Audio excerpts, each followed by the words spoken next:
नमस्कार दोस्तों, स्वागत है आपके अपने चैनल ममता हिंदी कहानियास में। यहाँ आपको मिलेंगी दिलचस्प और प्रेरणादायक हिंदी कहानियाँ जो आपके दिल को छू जाएंगी। अगर आपको हमारी कहानियाँ पसंद आए तो कृपया चैनल को सब्सक्राइब करें, वीडियो को लाइक करें और अपने विचार नीचे कमेंट में ज़रूर बताएं। आपके सपोर्ट से हमें और भी बेहतर कहानियाँ लाने की प्रेरणा मिलती है। धन्यवाद। बाबू कुंदनलाल जब कचहरी से घर लौटे तो देखा कि उनकी पत्नी रामेश्वरी एक सब्जी बेचने वाली के साथ मोल भाव में उलझी हुई है। कुंजरिन पालक की कीमत 1 टका कहती थी, पर रामेश्वरी 1.5 पैसे पर अड़ी थी। दोनों के बीच लंबे समय तक बहस चलती रही। आखिरकार कुंजरिन ने हार मानते हुए 1.5 पैसे में पालक देने पर हामी भर दी। अब तराजू और बाट का विवाद शुरू हुआ। एक पलड़े में थोड़ी कमी थी और बाट भी पूरे नहीं थे। अंततः पड़ोस की महिला से सेर मांगकर तौल का मामला सुलझाया गया। जब साग तौल दिया गया तब घाटे फ्री में मिलने वाली सब्जी का झगड़ा शुरू हुआ। रामेश्वरी और साग मांग रही थी, पर कुंजड़िन ने झल्लाकर कहा, अब तो पूरा सेर साग घाटे में ही ले जाओगी क्या बहू जी? आखिरकार आधे घंटे की खींचतान के बाद सौदा पूरा हुआ। कुंजड़िन जाते जाते यह धमकी देकर चली गई कि वह दोबारा यहाँ नहीं आएगी। कुंदनलाल ये सब चुपचाप देखते रहे। जब रामेश्वरी पानी लेकर आई तो वह बोले, जरा सा साग खरीदने में तुमने आधा घंटा बर्बाद कर दिया। इतनी देर में तो 1005 का सौदा तय हो जाता। क्या तुम्हें इतनी बहस से थकान नहीं होती? रामेश्वरी ने झेंपते हुए जवाब दिया। पैसे पेड़ों पर नहीं उगते, कुंदनलाल ने कहा। यह तो सही है, लेकिन समय का भी तो कोई मूल्य है। इतने समय में तुमने मुश्किल से एक ढेले की बचत की। कुंजड़िन ने भी यही सोचा होगा कि यह तो गंवार है, अब शायद वह भूलकर भी यहाँ नहीं आएगी। रामेश्वरी ने पलट कर कहा, तो क्या मैं पैसे की जगह घाटा उठाऊं? कुंदनलाल बोले, इतनी देर में तुमने कम से कम 10 पन्ने तो पढ़ लिए होते।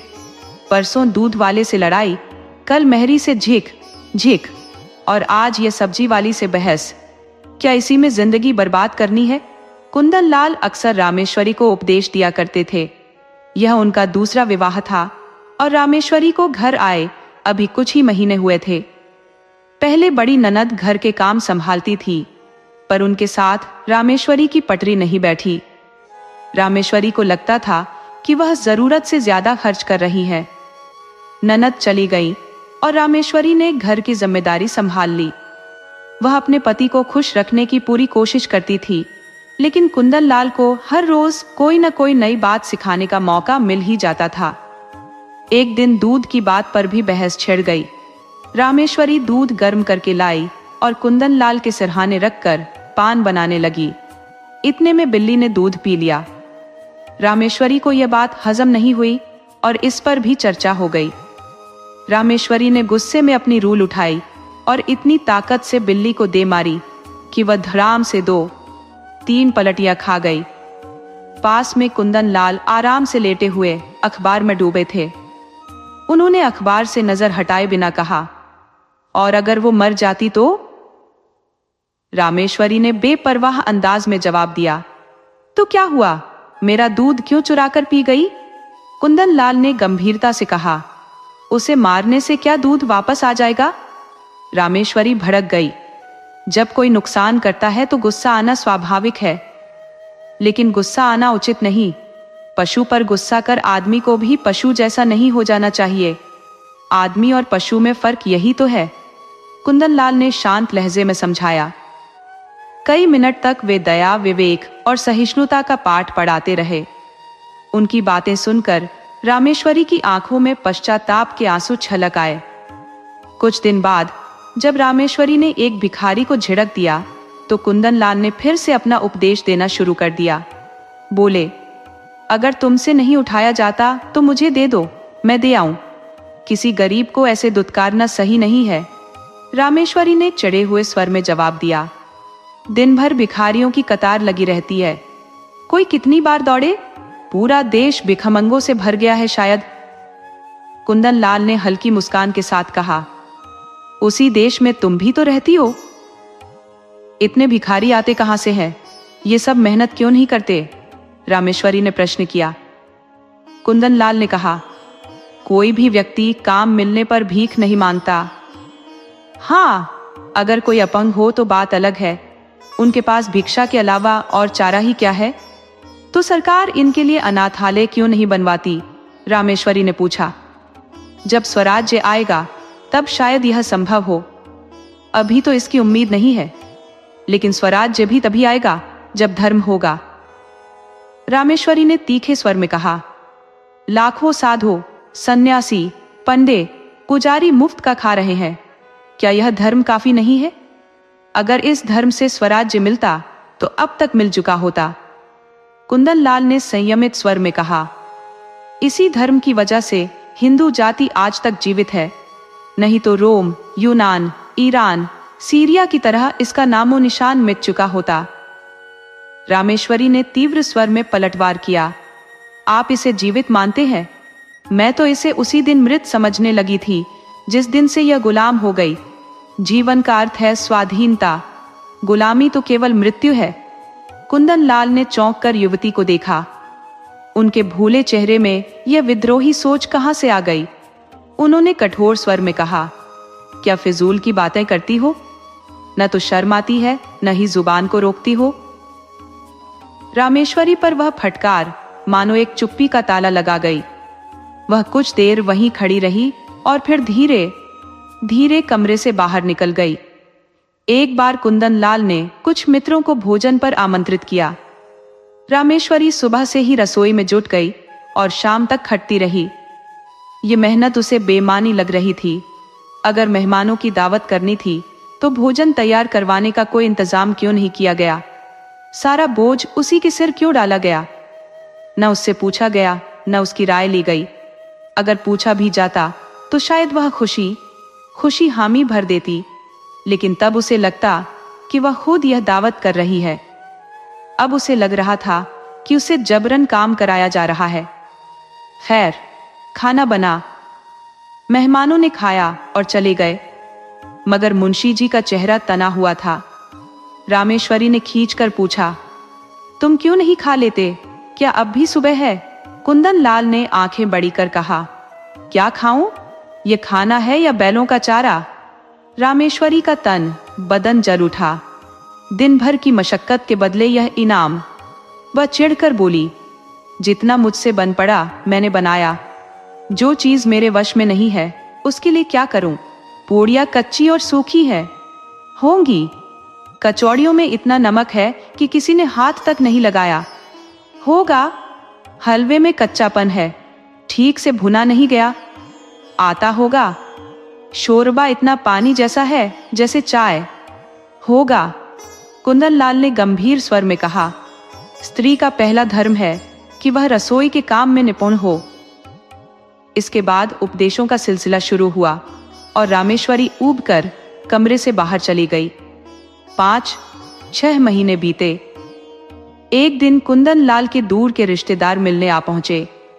रामेश्वरी को जैसे ही पता चला, उसने तुरंत जलपान में मिठाई भिजवाई और संदेश भेजा कि भोजन भी यहीं करे। मेहमान महाशय इतने खुश हुए कि अपनी गठरी बोहरी समेत डेरा डाल दिया। 1 हफ्ता गुजर गया, मेहमान जाने का नाम नहीं ले रहे थे। रामेश्वरी पूरे मनोयोग से उनकी सेवा सत्कार में लगी हुई थी। ये देख मेहमान और भी जम गए। एक दिन कुंदन लाल ने झल्लाकर कहा, तुमने ये मुसीबत क्यों पाल ली? रामेश्वरी ने हैरानी से पूछा, कौन सी मुसीबत? इन्हें विदा क्यों नहीं कर देती? मेरा क्या बिगाड़ रहे हैं? दिन भर में 10 रुपए का खर्चा हो रहा है, और अगर यही आव भगत रही तो ये शायद जिंदगी भर यहीं टिक जाएंगे। रामेश्वरी ने शांत स्वर में कहा, मुझसे यह नहीं हो सकता कि कोई मेहमान आए और मैं उसकी बेइज्जती करूं। जब तक उनकी मर्जी है रहने दो।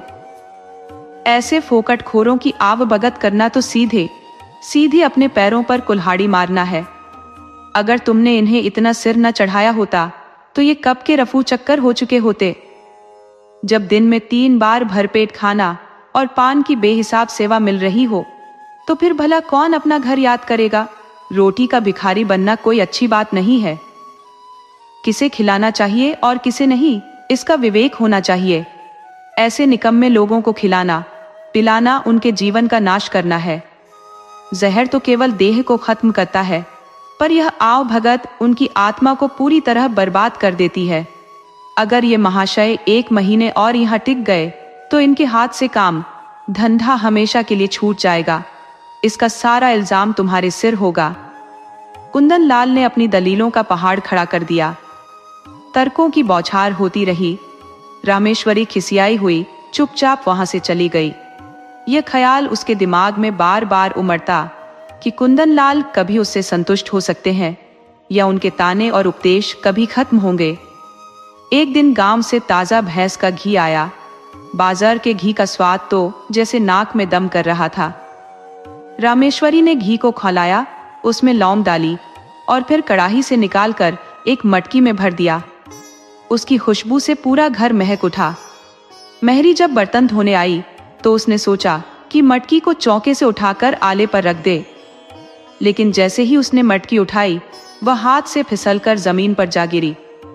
सारा घी मिट्टी में मिल गया। धमाके की आवाज सुनकर रामेश्वरी दौड़ी आई। महरी रोते हुए खड़ी थी और मटकी टुकड़े टुकड़े हो चुकी थी। रामेश्वरी गुस्से से तड़प कर बोली, ये क्या कर दिया? मैं तेरी तलब से एक पैसा काट लूंगी। राम राम, पूरा घी मिट्टी में मिला दिया। तेरी आंखें कहाँ थी? या तेरे हाथ कमजोर हो गए थे? इतनी दूर से मंगवाया, इतनी मेहनत से गर्म किया और एक बूंद भी नसीब नहीं हुआ। अब खड़ी क्या मुंह देख रही है? जा अपना काम कर। महरी ने आंसू पोंछते हुए कहा, बहू जी अब तो गलती हो गई, चाहे तलब काट लो चाहे जान ले लो। मैंने तो बस इसे उठाकर आले पर रखने की सोची थी ताकि चौका लगाऊं। क्या जानती थी कि यह लिखा है? शायद आज मेरा भाग्य खराब था। रामेश्वरी ने तैश में कहा, मैं कुछ नहीं जानती, सारा नुकसान तेरी तलब से वसूल करूंगी। 1 रुपया जुर्माना न किया तो देखना। महरी ने चुपचाप कुछ पल सोचा और फिर धीमे स्वर में बोली, ठीक है काट लीजिए, आपकी आत्मा को चैन मिलेगा तो मुझे कोई शिकायत नहीं। यही ना होगा भूखी मर जाऊंगी। वैसे भी जीकर कौन सा सुख देख रही हूं जो मरने से डरूंगी। रामेश्वरी ने महरी की हालत देखी तो मन एक पल के लिए पिघल गया। बोली, अगर तू भूखों मरेगी तो फिर मेरा काम कौन करेगा? महरी ने उत्तर दिया, काम कराना होगा तो खाना खिलाना पड़ेगा, नहीं कराना होगा तो भूखों मार दीजिए। मैं तो अब से यहीं आपके दरवाजे पर डेरा जमाकर सोया करूंगी। रामेश्वरी ने हंसते हुए कहा, सच कहूं आज तूने बड़ा नुकसान कर डाला है। महरी ने सिर झुकाकर जवाब दिया, मुझे खुद पर बहुत पछतावा हो रहा है सरकार। रामेश्वरी ने उसे थोड़ा काम सौंपते हुए कहा, अच्छा जा चौका गोबर से लीप दे, मटकी के टुकड़े उठाकर बाहर फेंक दे और बाजार से घी लेती आ। महरी यह सुनकर खुश हो गई। उसने फटाफट चौका लीप दिया और मटकी के टूटे हुए हिस्से बटोरने लगी। इतने में कुंदन लाल घर में दाखिल हुए। उन्होंने फर्श पर बिखरे मटके के टुकड़े देखे और गुस्से से बोले, ये मटकी कैसे टूट गई? रामेश्वरी ने शांत स्वर में कहा, महरी इसे ऊपर रखने की कोशिश कर रही थी, तभी उसके हाथ से गिर गई। कुंदन लाल ने चिल्लाकर कहा, तो पूरा घी बह गया? रामेश्वरी ने कहा, और क्या, एक बूंद भी नहीं बचा। कुंदन लाल ने क्रोध में कहा, तुमने उससे कुछ कहा नहीं? रामेश्वरी ने हल्की मुस्कान के साथ कहा, क्या कहती, उसने जान बूझकर थोड़ी किया है। कुंदन लाल तमतमाते हुए बोले, यह नुकसान कौन भरेगा? रामेश्वरी ने शांतिपूर्वक कहा, हम ही भरेंगे। और कौन भरेगा? अगर मेरे ही हाथ से गिर जाता तो क्या अपने हाथ काट लेती? कुंदन लाल ने गहरी सांस लेते हुए कहा, तुम्हारी बातें कभी मेरी समझ में नहीं आती। जिसने नुकसान किया है उससे वसूली होनी चाहिए, ये तो सृष्टि का नियम है। उन्होंने गंभीर स्वर में कहा, आंख के बदले आंख, जान के बदले जान, यही न्याय का आधार है। अगर दंड का विधान न हो तो यह दुनिया अराजकता का अड्डा बन जाएगी। दंड से ही समाज की मर्यादा बनी रहती है। यदि इसे हटा दिया जाए तो चारों ओर खून खराबा हो जाएगा। रामेश्वरी ने डरते हुए कहा, लेकिन मैंने उसे माफ कर दिया है। कुंदन लाल ने कठोर स्वर में कहा, पर मैं माफ नहीं कर सकता। मैरी, जो दरवाजे पर खड़ी इस बहस को सुन रही थी, कुंदन लाल की कड़क आवाज और रामेश्वरी की मजबूरी को समझ गई। उसने तुरंत आगे बढ़कर कहा, बाबूजी, अब तो गलती हो गई है, आगे से ऐसा नहीं होगा। आप जो सजा देना चाहे मैं तैयार हूं। मैरी बोली, अब तो रुपए आपकी तलब से काट लीजिए, मेरे पास इस वक्त नहीं है, नहीं तो अभी लाकर आपके हाथ पर रख देती। रामेश्वरी ने गुस्से से उसे झड़कते हुए कहा, जा भाग यहां से, बड़ी रुपए वाली बनती है। कुंदन लाल ने पत्नी की ओर सख्ती से देखा और बोले, तुम क्यों इसकी पैरवी कर रही हो? ये सीधी सी बात है और इसे बच्चा भी समझ सकता है कि जिसने नुकसान किया है उसे सजा भुगतनी होगी। मैं 5 रुपए का घाटा क्यों सहूं? ये बेवजह है। इसे मटका संभाल कर क्यों नहीं पकड़ा? इतनी जल्दबाजी क्यों की? क्यों तुम्हें बुलाकर मदद नहीं ली? ये सारी इसकी लापरवाही है। ये कहते हुए कुंदन लाल बाहर निकल गए। रामेश्वरी को उनके इस व्यवहार से बेहद ठेस पहुंची। उन्होंने सोचा, दांतना ही था तो कमरे में अकेले में रातते। मेहरी के सामने मुझे इस तरह से रुई की तरह धुन डाला। समझ ही नहीं आता कि ये किस तरह के स्वभाव के हैं। आज कुछ कहते हैं, कल उसी बात को काट देते हैं। कभी दया के सागर बन जाते हैं तो कभी 5 रुपए के लिए जान देने को तैयार हो जाते हैं। रामेश्वरी के मन में खिन्नता भर गई। अब मुझे भी अपना स्वभाव बदलना होगा। ये सब मेरे सीधेपन का नतीजा है। जो मैं चुप रहती हूं, ये और अधिक उग्र हो जाते हैं। इसका इलाज यही है कि एक कहे तो 2 सुनाऊं। आखिर कब तक सहूं? क्या कोई सीमा नहीं है? वो रात भर इसी उधेड़बुन में पड़ी रही। अगली सुबह कुंदन लाल जब नदी स्नान करके लौटे तो देखा कि घर का चौका, बर्तन सब बिखरा हुआ था। उनके होश उड़ गए। उन्होंने पूछा, मेहरी नहीं आई क्या? रामेश्वरी ने शांत स्वर में जवाब दिया, नहीं। कुंदन लाल ने चौंक कर पूछा, तो फिर काम क्यों नहीं हुआ? रामेश्वरी ने सपाट लहजे में कहा, जो आपकी आज्ञा। कुंदन लाल परेशान होकर बोले, ये तो बड़ी मुसीबत है। रामेश्वरी ने ठंडे स्वर में कहा, हाँ है तो। कुंदन लाल ने कहा, पड़ोस की मेहरी को बुला क्यों नहीं लिया? रामेश्वरी ने व्यंग्यपूर्ण लहजे में उत्तर दिया, किसके हुक्म से बुलाती? अब अगर हुक्म हो तो बुला लेती हूं। कुंदन बोले, अब बुलाओगी तो खाना कब बनेगा? 9 बज चुके हैं और इतना तो तुम्हें अपनी समझ से करना चाहिए था कि जब मेहरी नहीं आई तो पड़ोस वाली को बुला लिया जाए। रामेश्वरी ने शांत मगर तीखे स्वर में जवाब दिया, अगर उस वक्त हुजूर पूछते कि दूसरी मेहरी क्यों बुलाई तो क्या जवाब देती? मैंने अपनी अक्ल से काम लेना बंद कर दिया है। अब तो आपकी अक्ल से ही काम करूंगी। मुझे यह गवारा नहीं कि कोई मुझे आंखें दिखाए। कुंदन झुंझलाकर बोले, अच्छा तो इस वक्त क्या होगा? रामेश्वरी ने तिरस्कार भरे लहजे में कहा, जो हुजूर का हुक्म होगा। कुंदन लाल ने थककर कहा, तुम मुझे बनाती हो। रामेश्वरी ने व्यंग्य से कहा, मेरी इतनी मजाल कि आपको बनाऊं? मैं तो आपकी लौंडी हूं, जो कहे वही करूंगी। कुंदन ने हार मानते हुए कहा, मैं तो जा रहा हूं, तुम्हारा जो दिल करे वो करो। रामेश्वरी ने ठंडे स्वर में कहा, जाइए, मेरा दिल कुछ नहीं चाहेगा और मैं कुछ नहीं करूंगी। कुंदन ने खींचते हुए पूछा, आखिर तुम खाओगी क्या? रामेश्वरी ने जवाब दिया, जो आप देंगे वही खा लूंगी। कुंदन बोले, लाओ, बाजार से पूड़ियां ले आता हूं। रामेश्वरी ने रुपया निकाल कर दिया। कुंदन लाल पूड़ियां लेकर आए, उसी से काम चलाया, फिर दफ्तर चले गए। जब लौटे तो देरी हो चुकी थी। घर में कदम रखते ही पूछा, मेहरी आई क्या? रामेश्वरी ने शांत लहजे में कहा, नहीं। कुंदन बोले, मैंने तो कहा था पड़ोस वाले को बुला लेना। रामेश्वरी ने नपी तुल्ली आवाज में कहा, बुलाया था, लेकिन वह 5 रुपये मांग रही थी। कुंदन ने चौंकते हुए कहा, तो सिर्फ 1 रुपये का फर्क था, क्यों नहीं रख लिया? रामेश्वरी ने व्यंग्य से उत्तर दिया, मुझे ऐसा कोई हुक्म नहीं मिला था। अगर 1 रुपया ज्यादा दे देती तो मुझसे हिसाब तलब होता और खर्चे की मितव्ययता पर भाषण दिया जाता। तब क्या करती? कुंदन गुस्से में बोले, तुम बिल्कुल मूर्ख हो। रामेश्वरी ने मुस्कुराते हुए कहा, बिल्कुल।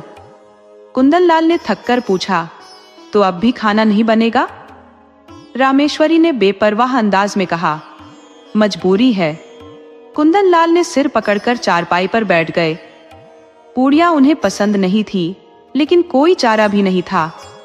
मन ही मन झुंझलाते हुए उन्होंने रामेश्वरी को खरी खोटी सुनाई, लेकिन उसने अनसुना कर दिया। आखिरकार कुंदन लाल मेहरी की तलाश में निकले। जिसे भी पूछा वह पहले से काम में व्यस्त थी। अंत में एक कहार मिला, जिसे बुलाकर लाए। उसने 2 आने लिए और बर्तन धोकर चला गया। रामेश्वरी ने व्यंग्यात्मक लहजे में पूछा, भोजन क्या बनेगा? कुंदन लाल ने थकान भरे स्वर में कहा, रोटी तरकारी बना लो, या इसमें भी कोई समस्या है? रामेश्वरी ने सीधा उत्तर दिया, तरकारी घर में नहीं है।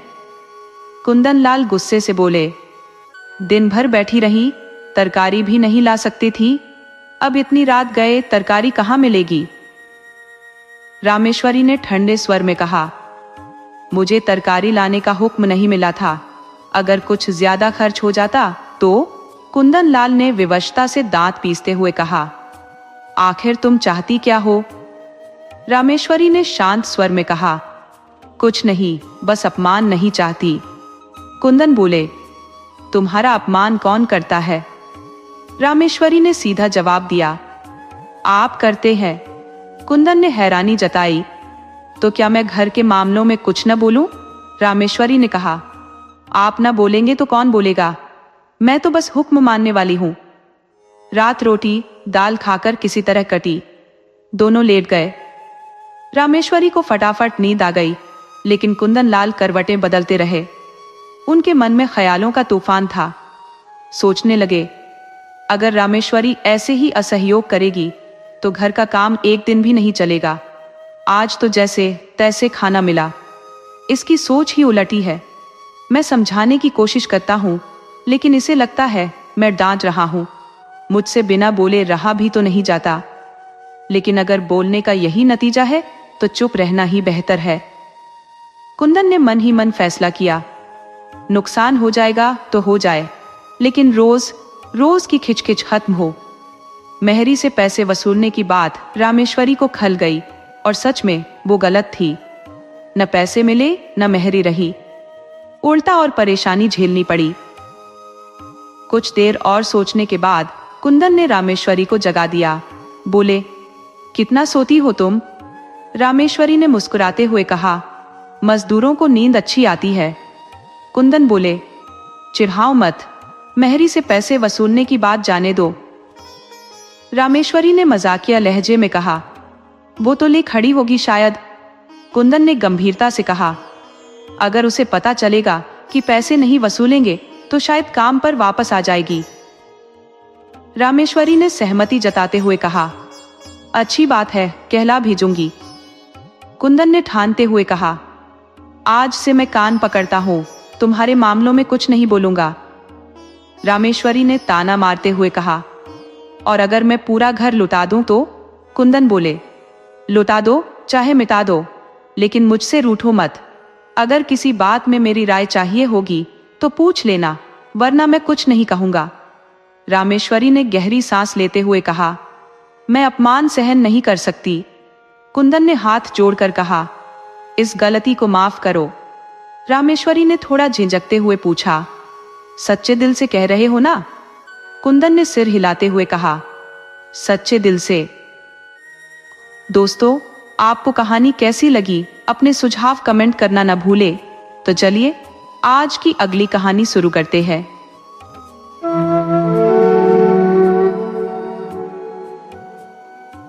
भोंदू पसीने से तरबतर सिर पर लकड़ी का गट्ठा उठाए आया और उसे जमीन पर पटकते हुए बंटी के सामने इस अंदाज में खड़ा हो गया जैसे पूछ रहा हो, अभी भी तेरे तेवर नहीं बदले क्या? शाम का वक्त था, लेकिन अब भी लू चल रही थी और आसमान पर गर्द का धुंधल का छाया हुआ था। माहौल ऐसा था मानो प्रकृति खुद थकावट से चूर होकर बेसुध पड़ी हो। भोंदू सुबह से ही घर से बाहर था। दोपहर उसने एक पेड़ की छांव में गुजारी, ये सोचकर कि उसकी यह मेहनत बंटी का गुस्सा ठंडा कर देगी। लेकिन जब वापस लौटा तो देखा वह अब भी कोप भवन में बैठी थी। बातचीत शुरू करने के इरादे से भोंदू ने कहा, एक लोटा पानी दे दो, बड़ी प्यास लगी है। सारा दिन मर खप गया। बाजार जाऊंगा तो 3 आने से ज्यादा नहीं मिलेंगे। अगर कहीं 2-4 पैसे और मिल जाते तो मेहनत का फल अच्छा हो जाता। सिरकी के अंदर बैठी बंटी ने कटाक्ष करते हुए कहा, धर्म भी लूटोगे और पैसे भी कमाओगे, मुंह धो रखो। भोंदू ने भौहें सिकोड़ते हुए जवाब दिया, क्या धर्म धर्म बक रही हो? धर्म करना कोई खेल नहीं है। धर्म वही करता है जिसे भगवान ने ताकत दी हो। हमारे पास तो पेट भरने का चबेना भी मुश्किल से जुटता है, धर्म क्या करेंगे? बंटी ने अपनी बात को और चुभने वाला बनाने के लिए कहा, संसार में कुछ ऐसे भी लोग हैं जो खुद चाहे भूखे रहें पर दूसरों को खिलाने का जज्बा रखते हैं, नहीं तो पूरे दिन जंगल में लकड़ी तोड़ने की नौबत ना आती। ऐसे धर्मात्मा लोग शादी क्यों करते हैं, यही समझ नहीं आता। धर्म की गाड़ी क्या अकेले नहीं खींच सकते थे? बंटी की इस बात पर भोंदू तिलमिला गया। उसकी नसें तन गई, माथे पर शिकन आ गई। वह चाहकर भी बंटी को डपट नहीं सका। उसकी खामोशी उसकी कमजोरी की गवाही दे रही थी। दबे स्वर में बोला, मेहरिया धर्म बेचने के लिए नहीं लाई जाती, बल्कि धर्म पालने के लिए लाई जाती है। ये कंजर दंपति अपने जैसे अन्य परिवारों के साथ पिछले 3 दिन से इस बाग में डेरा जमाए हुए था। पूरे बाग में सिरकियों की कतारें बिछी हुई थी, 3 हाथ चौड़ी और 4 हाथ लंबी। इन सिरकियों के अंदर एक परिवार अपने पूरे जीवन के काम काज समेत जैसे कल्पवास कर रहा था। सिरकी के एक किनारे पर चक्की रखी थी, दूसरे किनारे पर खाना बनाने का स्थान था। वहीं कहीं अनाज के 2-4 मटके रखे हुए थे। द्वार पर पड़ी एक छोटी सी खटोली बच्चों के आराम के लिए थी। हर एक परिवार के पास 2 भैंसे या गधे रहते थे। जब इनका डेरा उठता तो पूरा गृहस्थ जीवन इन्हीं जानवरों की पीठ पर लद जाता। यही इन कंजरों का चलता फिरता संसार था। पूरी बस्ती एक साथ सफर करती। उनकी दुनिया के भीतर ही शादी, ब्याह, सौदेबाजी और झगड़े फसाद निपट जाते। बाहरी संसार उनके लिए सिर्फ एक शिकारगाह था। जैसे ही ये किसी इलाके में पहुंचते, वहां की पुलिस तुरंत उनकी टोह में आ जाती। चारों ओर चौकीदार तैनात हो जाते। यदि कोई स्त्री या पुरुष गांव की ओर निकलते तो चौकीदार उनके साथ हो लेते। रात के समय भी उनकी हाजिरी होती। इसके बावजूद गांव वालों के बीच खौफ फैला रहता। कंजर लोग अक्सर घरों में घुसकर मनचाही चीज उठा ले जाते और एक बार उनके हाथ से कोई सामान चला गया तो उसे वापस पाना नामुमकिन था। रात में चोरी करने निकलना इनका आम चलन था। चौकीदार भी इन्हीं से सदकर रहते। थोड़ी बहुत चुपड़ी मिल जाती और जान भी बची रहती। सख्ती करने का मतलब जान का खतरा था और कुछ हासिल होना तो दूर की बात, क्योंकि कंजर किसी सीमा से परे दबाव मानने को तैयार ना होते। इन सब के बीच भोंदू अकेला ऐसा शख्स था जो मेहनत की कमाई पर जीवन यापन करता था। ऐसा नहीं था कि वह पुलिस वालों को खुश नहीं कर सकता था, लेकिन उसकी स्वतंत्र आत्मा ने कभी बाहुबल से अर्जित वस्तुओं को बांटने की इजाजत नहीं दी। वह अपनी मेहनत से ही अपनी जरूरतें पूरी करता। बंटी को अपने पति की यह जिद बिल्कुल रास नहीं आती थी। जब दूसरी औरतें नई साड़ियां और गहने पहनकर इतराती तो बंटी को अपने पति की धर्म परायणता पर कोफ्त होती। इस विषय पर दोनों के बीच कई बार लड़ाई हो चुकी थी, लेकिन भोंदू अपनी आत्मा का सौदा करने को राजी न होता। आज सुबह भी यही तकरार हुई थी और भोंदू गुस्से में लकड़ी काटने के लिए जंगल चला गया था। अगर सैकड़े हाथ लग जाते तो शायद बंटी का गुस्सा थोड़ा ठंडा हो जाता, लेकिन आज तो वह भी नसीब नहीं हुए। बंटी ने ताने कसते हुए कहा, जिन्हें कुछ नहीं सूझता वे धर्मात्मा बन जाते हैं। रॉड अपने मांद में खुश है? भोंदू ने पूछा। तो मैं निकम्मा हूं? बंटी ने सीधे जवाब देने के बजाय चुभते शब्दों में कहा, मैं क्या जानूं तुम क्या हो? मुझे तो बस इतना पता है कि यहाँ ढेले की चीज के लिए तरसना पड़ता है। औरों को देखती हूँ कि कैसे पहनते, ओढ़ते, हंसते, खेलते हैं। क्या मुझे भी ये सब करने का मन नहीं होता? तुम्हारे जैसे आदमी के साथ पल्ला पड़कर मेरी जिंदगानी बर्बाद हो गई। भोंदू ने एक पल के लिए गहरी सोच में डूबकर कहा, अगर पकड़ा गया तो 3 साल से कम की सजा नहीं होगी। बंटी ने उसकी बात पर कोई असर न लिया। जवाब दिया, जब बाकी लोग नहीं पकड़ते जाते तो तुम ही क्यों जाओगे? बाकी लोग पुलिस को मिला लेते हैं, थानेदार की जी हुजूरी करते हैं, चौकीदार को खुश रखते हैं। भोंदू ने गंभीरता से कहा, तो चाहती है मैं भी औरों की तरह सबकी चिरौरी करता फिरूं? बंटी ने अपनी बात पर अड़ी रही। मैं तुम्हारे साथ सती होने नहीं आई हूं, और वैसे भी तुम्हारे छुरे गंडासे से लोग कब तक डरेंगे? जानवर भी जब भूखा मरता है तो पगहा तोड़कर खेतों में घुस जाता है। मैं तो आखिर इंसान हूं। भोंदू चुप रहा, उसे कोई जवाब न सूझा। लेकिन आज बंटी की बात ने उसे भीतर तक झकझोर दिया। बंटी ने पहली बार इस तरह धमकी दी थी। अब तक भोंदू को इस बात की फिक्र नहीं थी, लेकिन आज उसकी दुनिया बदलती हुई लग रही थी। उसने सोचा, मजबूत दीवार को कोई सहारा नहीं चाहिए, लेकिन जब वही दीवार हिलने लगे तो उसे संभालने की फिक्र करनी पड़ती है। आज तक वह बंटी को लेकर निश्चिंत था। जो खुद खाता था वही बंटी को भी खिलाता था, लेकिन अब उसे लगा कि बंटी को अपना बनाए रखने के लिए खास ध्यान देना होगा।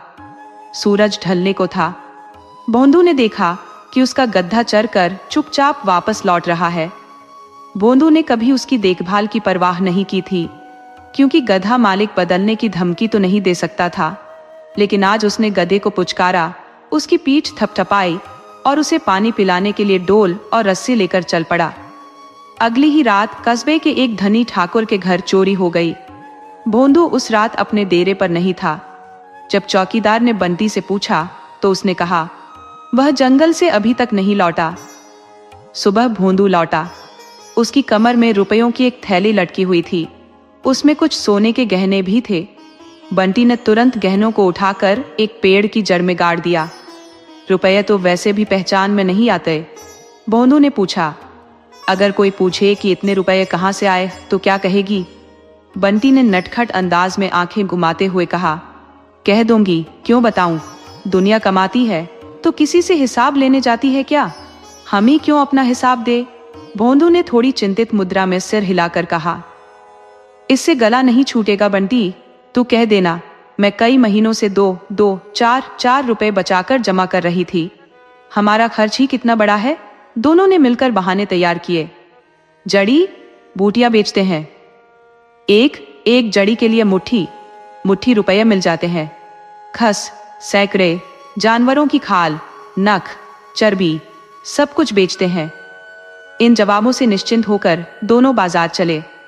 बंटी ने अपने लिए ढेरों कपड़े, चूड़ियां, टिकुलिया, झुमके, सिंदूर, पान, तंबाकू, तेल और मिठाई खरीदी।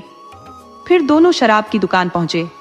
जी भरकर शराब पी और रात के लिए 2 बोतल और साथ ले ली। दोनों मस्त होकर गाते बजाते देर रात डेरे पर लौटे। बंटी के कदम आज जमीन पर नहीं टिक रहे थे। बन ठन कर वह पड़ोसियों को अपनी शान दिखाने लगी। जब वापस आकर उसने खाना पकाना शुरू किया तो पड़ोसी खुसर पुसर करने लगे। कहीं गहरी चाल चली है। बड़ा धर्मात्मा बनता था, ये तो बगला भगत निकला। बंटी तो आज जैसे हवा में उड़ रही है। आज भोंदू की कितनी खातिर हो रही है, नहीं तो एक लोटा पानी देने भी ना उठती थी। रात को भोंदू को देवी की याद आई। उसने आज तक देवी की वेदी पर बकरे का बलिदान नहीं दिया था। पुलिस को पटाने में खर्चा भी था और आत्मसम्मान का भी नुकसान। देवी माँ तो एक बकरे से ही खुश हो जाती, पर उसने एक गलती कर दी थी। उसकी बिरादरी के लोग आमतौर पर काम पूरा होने से पहले बलिदान दे देते थे। भोंदू ने ऐसा खतरा नहीं उठाया। वह चाहता था कि जब तक माल हाथ में ना आ जाए, देवी देवताओं को भरोसे में न डाले। वह औरों से अपना राज छिपाकर रखना चाहता था। यहाँ तक कि बंटी को भी कुछ नहीं बताया। बंटी खाना बना रही थी और वह बकरे की खोज में घर से निकल पड़ा। बंटी ने पूछा, अब खाने के वक्त कहाँ चले? अब भी आता हूँ। मत जाओ, मुझे डर लगता है। भोंदू स्नेह से मुस्कुराते हुए बोला, ज्यादा देर नहीं लगाऊंगा, तू ये गंडासा अपने पास रख ले। उसने गंडासा निकालकर बंटी के पास रख दिया और चला गया। बकरे की समस्या अजीब थी। रात के वक्त बकरा कहां से लाए, इस उलझन को सुलझाने के लिए भोंदू ने एक अनूठा तरीका निकाला। पास के गांव में एक गड़रिया था जिसके पास कई बकरे थे। भोंदू ने सोचा, एक बकरा वहीं से चुरा लाऊं। आखिर देवी जी को तो केवल बलिदान चाहिए, उन्हें इससे क्या फर्क पड़ता है कि बकरा कहां से आया और कैसे आया। मगर गांव के पास पहुंचते ही उसकी चालाकी धरी की धरी रह गई। पुलिस के 4 चौकीदारों ने उसे धर दबोचा और रस्सी से बांधकर थाने ले गए। इधर बंटी घर पर खाना पकाकर सजने संवरने में लग गई। आज उसे अपना जीवन जैसे स्वर्ग सा लग रहा था। वह खुशी से झूम रही थी। शायद पहली बार उसने अपने बालों में सुगंधित तेल लगाया था। उसके पास एक पुराना धुंधला आईना था, लेकिन आज वह नया आईना ले आई थी। उसके सामने बैठकर उसने अपने बाल संवारे, चेहरे पर उबटन लगाया। साबुन लाना भूल गई थी, लेकिन उसने सोचा कि कल जरूर साबुन की कुछ बटिया लेकर आएगी और रोज लगाएगी। उसने बालों को गूंथकर उन पर अलसी का लुआब लगाया ताकि बाल न बिखरे। पान लगाया, मगर चूना कुछ ज्यादा हो गया। गालों पर छाले पड़ गए, लेकिन उसने यही समझा कि शायद पान खाने का यही आनंद है। आखिर तीखी मिर्च भी तो लोग चाव से खाते हैं। गुलाबी साड़ी पहनकर, फूलों का गजरा गले में डालकर जब उसने आईने में अपनी शक्ल देखी तो उसके सांवले चेहरे पर लालिमा दौड़ गई। शर्म से उसकी नजरें झुक गईं। गरीबी की आग में नारीत्व भी जलकर राख हो जाता है। मैले कुचैले कपड़ों में लज्जा करना वैसा ही है जैसे किसी खराब चबैने में इत्र डाल देना। इस तरह सज धज कर बंटी भोंदू की राह देखने लगी।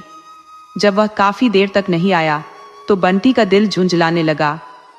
रोज तो सांझ से पहले ही आकर द्वार पर बैठ जाता था, आज न जाने कहां गायब हो गया। शिकार की तलाश में निकला शिकारी जैसे बंदूक भरकर केवल मौके का इंतजार करता है। बंटी का सूखा हृदय भी आज नमी पाकर नारीत्व से भर उठा। झुंझलाहट के साथ उसे चिंता भी सताने लगी। उसने कई बार बाहर निकलकर भोंदू को पुकारा। उसकी आवाज में ऐसा प्रेम शायद ही पहले कभी झलका हो।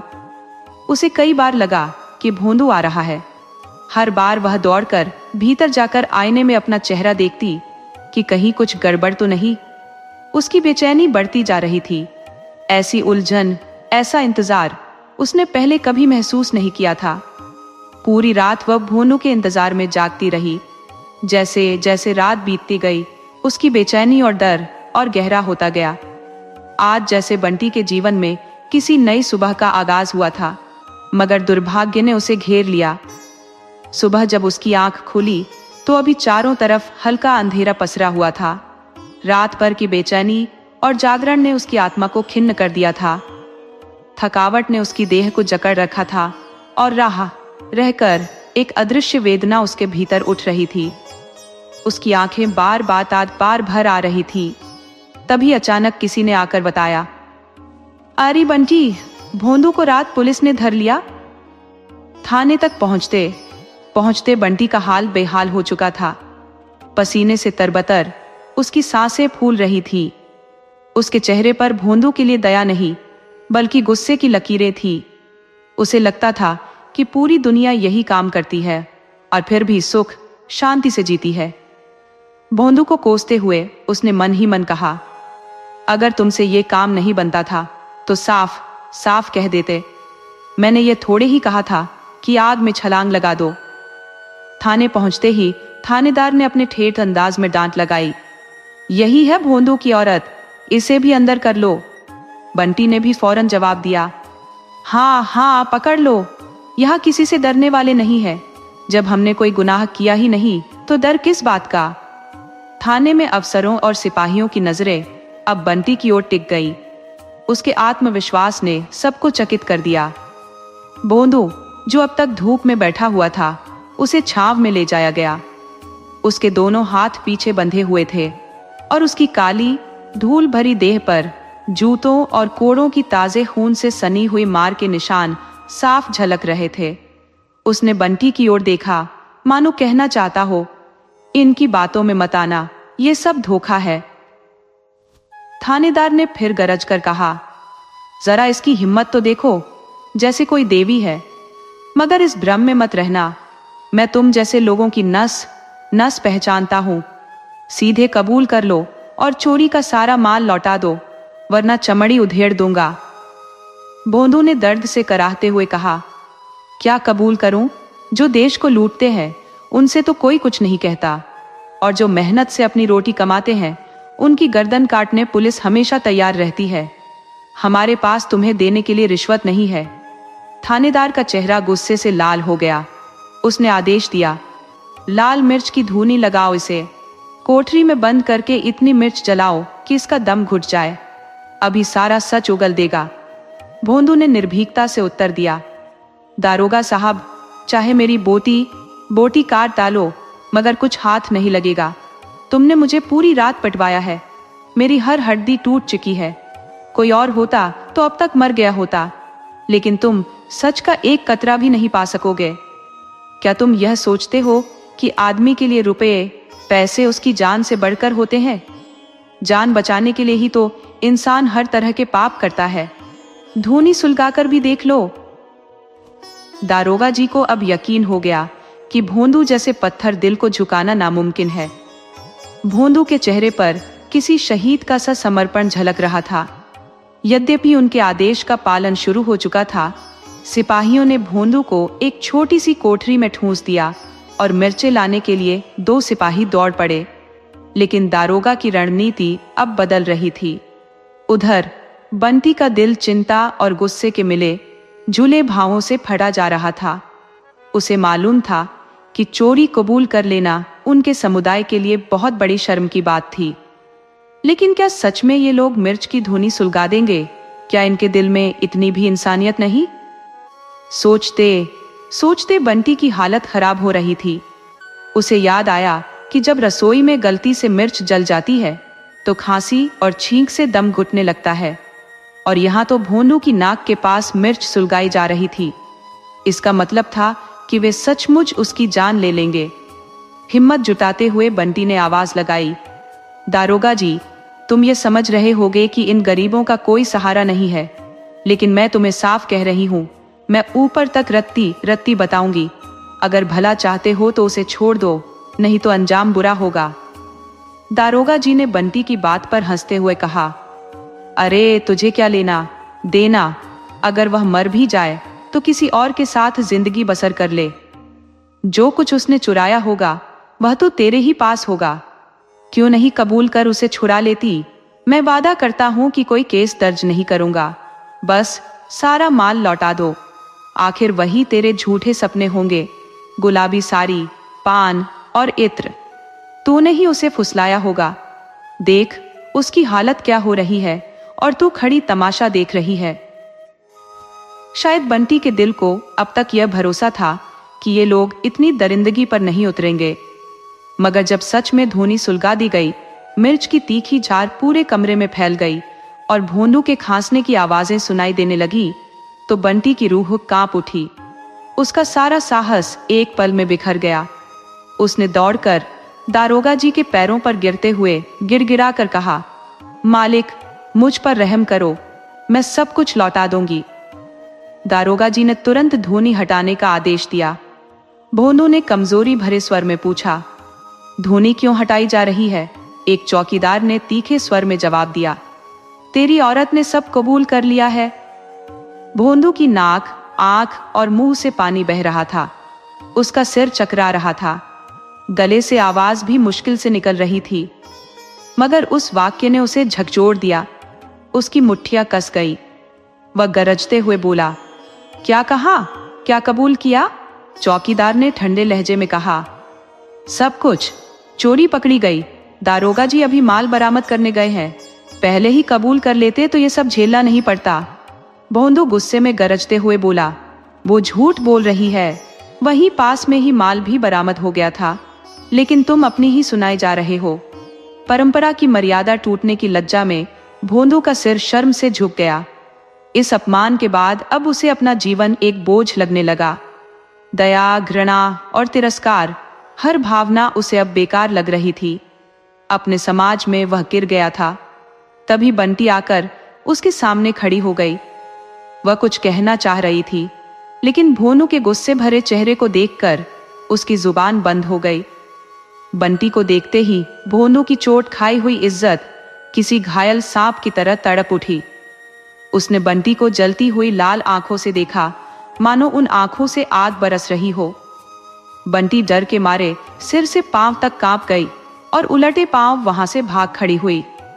थाने से निकलकर बंटी ने सोचा, अब कहां जाऊं? भोंदू उसके साथ होता तो पड़ोसियों के तानों को सह लेती, लेकिन अब उसके लिए घर जाना भी मुश्किल था। भोंदू की वे लाल आंखें बार बार उसके दिल में चुभ रही थी, लेकिन बीते दिनों का मोह उसे अपने डेरे की ओर खींचने लगा।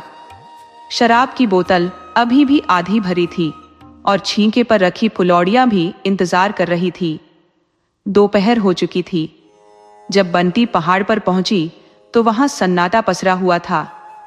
कुछ देर पहले जो जगह लोगों की आवाजों से गूंज रही थी, अब बिल्कुल सुनसान हो चुकी थी। बिरादरी वालों ने उसे पूरी तरह से अकेला छोड़ दिया था। सिरकी की कुटिया उस वीराने में अकेली खड़ी मानो रो रही थी। बंटी ने अंदर कदम रखा तो उसे वही अजीब सा एहसास हुआ जो किसी चोर को सुनसान घर देखकर होता है। कुटिया में उसने 5 साल जैसे तैसे काटे थे, लेकिन आज उसे वही कुटिया अपने सबसे करीब लग रही थी। हवा से इधर उधर बिखरी चीजों को उसने जल्दी से समेटा। छींके पर रखी हांडी में फुलौड़ियां ठंडी हो गई थी। उसने हांडी को देखा और राहत की सांस ली कि वे ठीक थी। पान के पत्तों पर लपेटा कपड़ा सूख गया था, जिसे उसने फटाफट भिगो दिया। अब वह वहां बैठी सोच रही थी कि क्या बचे हुए जीवन में कुछ उम्मीद बाकी है। भोंदू ने गुस्से में गरजते हुए कहा, वह झूठ बोल रही है। वही माल भी बरामद हो चुका था, लेकिन तुम अपनी ही राग अलापे जा रहे हो। परंपरा की मर्यादा के टूटने की शर्मिंदगी ने भोंदू का सिर झुका दिया। इस भयंकर अपमान के बाद अब उसे अपना जीवन केवल दया, घृणा और तिरस्कार से भरा हुआ प्रतीत हो रहा था। वह अपने समाज में पूरी तरह से गिर चुका था। तभी बंटी अचानक वहां आकर खड़ी हो गई। वह कुछ कहना चाह रही थी, लेकिन भोंदू के क्रोध से भरे चेहरे को देखकर उसके शब्द जैसे गले में अटक गए। बंटी को देखते ही भोंदू की घायल मर्यादा किसी कुचले हुए सांप की तरह फुफकारने लगी। उसने बंटी को जलती हुई लाल आंखों से घूरा, मानो उन आंखों से ज्वाला फूट रही हो। बंटी का शरीर सिर से पांव तक कांपने लगा और वह डर के मारे उलटे पांव वहां से भाग गई।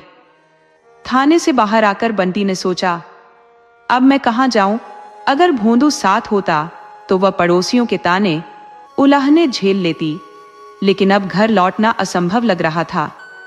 भोंदू की वह आग उगलती हुई आंखें अब भी उसके दिल को चीर रही थी, मगर कल की सुखद यादें और मोह उसे अपने डेरे की ओर खींचने लगे। शराब की बोतल अब भी आधी भरी पड़ी थी और छींके पर फुलौड़ियां ज्यों की त्यों रखी थी। दोपहर बीत चुकी थी। जब बंटी पहाड़ पर पहुंची तो वहां सन्नाटा पसरा हुआ था। जो जगह कुछ समय पहले जीवन के उल्लास से भरी हुई थी, अब पूरी तरह से वीरान हो चुकी थी। बिरादरी वालों ने उसे तिरस्कार की चरम सीमा तक पहुंचा दिया था। सिरकी की वह कुटिया जो कभी उसका बसेरा थी, अब उस सुनसान माहौल में अकेली खड़ी जैसे रो रही थी। बंटी ने कुटिया के अंदर कदम रखा तो उसका दिल ऐसा महसूस करने लगा जैसे कोई चोर सुनसान घर में घुसते समय करता है। उसने उन चीजों को समेटने की कोशिश की जो कभी उसकी दुनिया थी।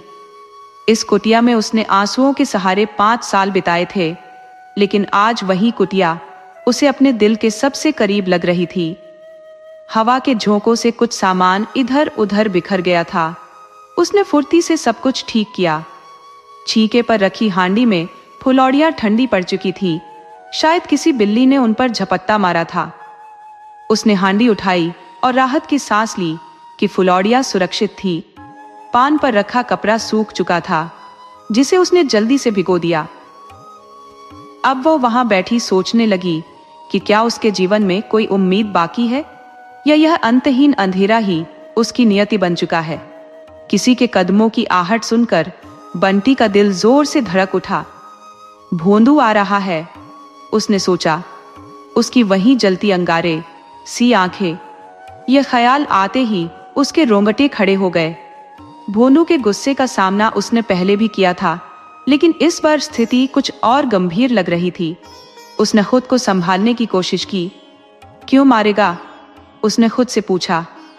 शायद कुछ कहेगा, सवाल जवाब करेगा, पर सीधे गंडासा चलाने की बात तो नहीं होनी चाहिए। मैंने तो कभी उसका बुरा नहीं चाहा।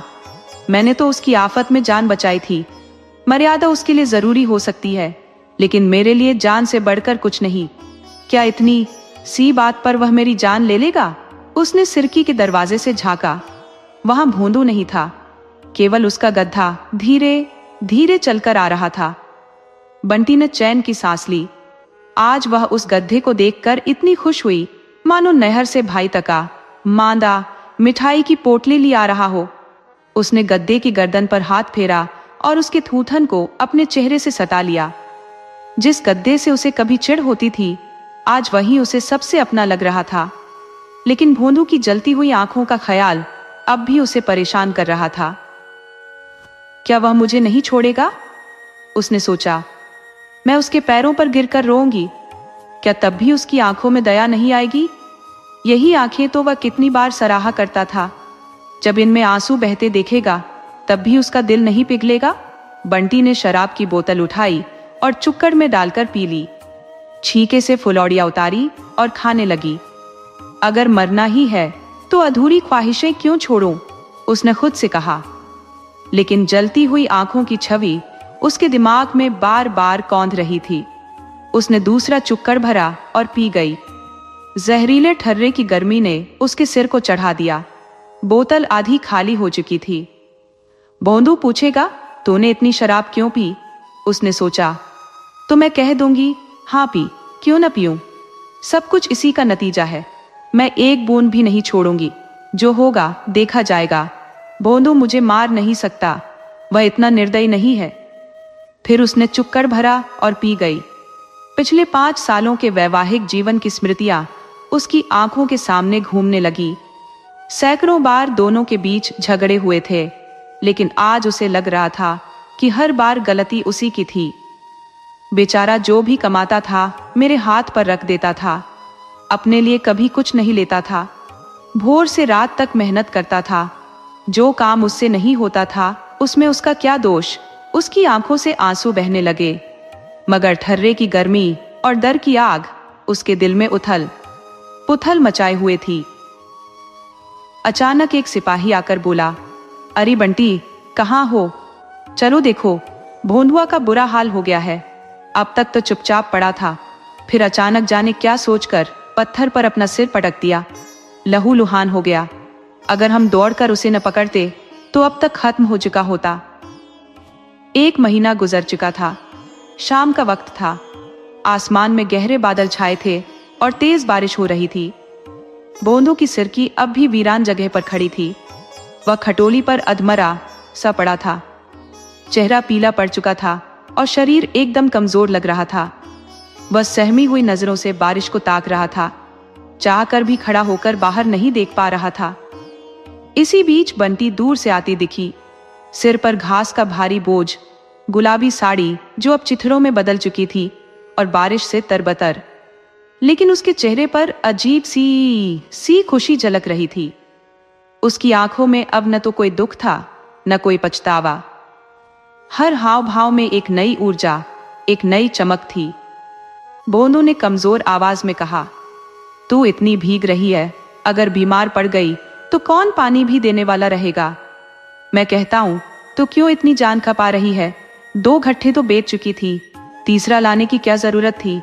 और ये हांडी में क्या लाई है? बंटी ने हांडी छिपाते हुए कहा। कुछ नहीं। कैसी हांडी? भोंदू ने खटोली से उठने की कोशिश की। जैसे तैसे उसने अंचल के नीचे छिपी हांडी को खोल दिया। अंदर झांक कर बोला, अभी लौटकर इसे वापस कर दे, नहीं तो मैं इसे तोड़ दूंगा। बंटी ने अपनी धोती से पानी निचोड़ते हुए कहा, जरा अपनी सूरत तो देखो आईने में। घी दूध कुछ नहीं मिलेगा तो कैसे उठोगे? खाट पर पड़े रहने का इरादा है क्या? भोंदू फिर खटोली पर लेट गया और बोला, मेरे लिए तो एक साड़ी भी नहीं लाई। कितना कहा पर तू नहीं मानी। लेकिन मेरे लिए घी दूध जरूर चाहिए, मैं नहीं खाऊंगा ये सब। बंटी मुस्कुराई और बोली, इसीलिए तो घी दूध लाती हूं कि तुम जल्दी से ठीक हो जाओ और काम धंधा शुरू करो ताकि मेरे लिए साड़ी ला सको। भोंदू ने हंसते हुए कहा, तो आज ही कहीं सेंधा मारने चला जाऊं? बंटी ने हंसकर उसके गाल पर हल्के से थपकी दी और बोली, पहले मेरा गला काटना फिर जाना। दोस्तों, आपको कहानी कैसी लगी अपने सुझाव कमेंट करना न भूले। तो चलिए आज की अगली कहानी शुरू करते हैं।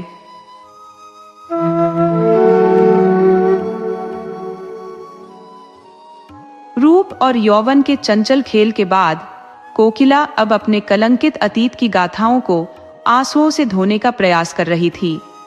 बीते हुए दिनों की स्मृतियां जब भी उसके हृदय को झकझोरती, वह पीड़ा और निराशा से भरकर बुदबुदा उठती, हाय, मैंने क्यों इस संसार में जन्म लिया। उसने दान, पुण्य और व्रत उपवासों से अपने दोषों को धोने की कोशिश की, पर जीवन के वसंत की समस्त सौंदर्य राशि इस असंभव प्रयास में लुट गई। यह जागृति किसी संत की कृपा थी या किसी अनुष्ठान का फल? नहीं, यह तो उस नन्ही नवजात कन्या के पहले दर्शन का वरदान था, जिसने 15 वर्षों से सूनी पड़ी उसकी गोद को रोशनी से भर दिया। उस नवजात के नन्हे मुखड़े को देखकर कोकिला के नीले होंठों पर एक हल्की विषाद भरी मुस्कान खिल उठी, पर वह केवल एक पल के लिए थी। अगला ही क्षण वह मुस्कान एक लंबी आह में बदल गई। उस नन्ही बालिका के कोमल और मूक रुदन ने कोकिला के जीवन की दिशा ही बदल दी। वात्सल्य का वह दीपक उसके लिए एक मूक उपदेश और नवीन जीवन संदेश बन गया। कोकिला ने उस नवजात का नाम श्रद्धा रखा। आखिर उसी ने तो उसके मन में श्रद्धा का अंकुर बोया था। कोकिला के लिए वह बालिका केवल उसकी पुत्री नहीं, बल्कि किसी देवी का अवतरण थी।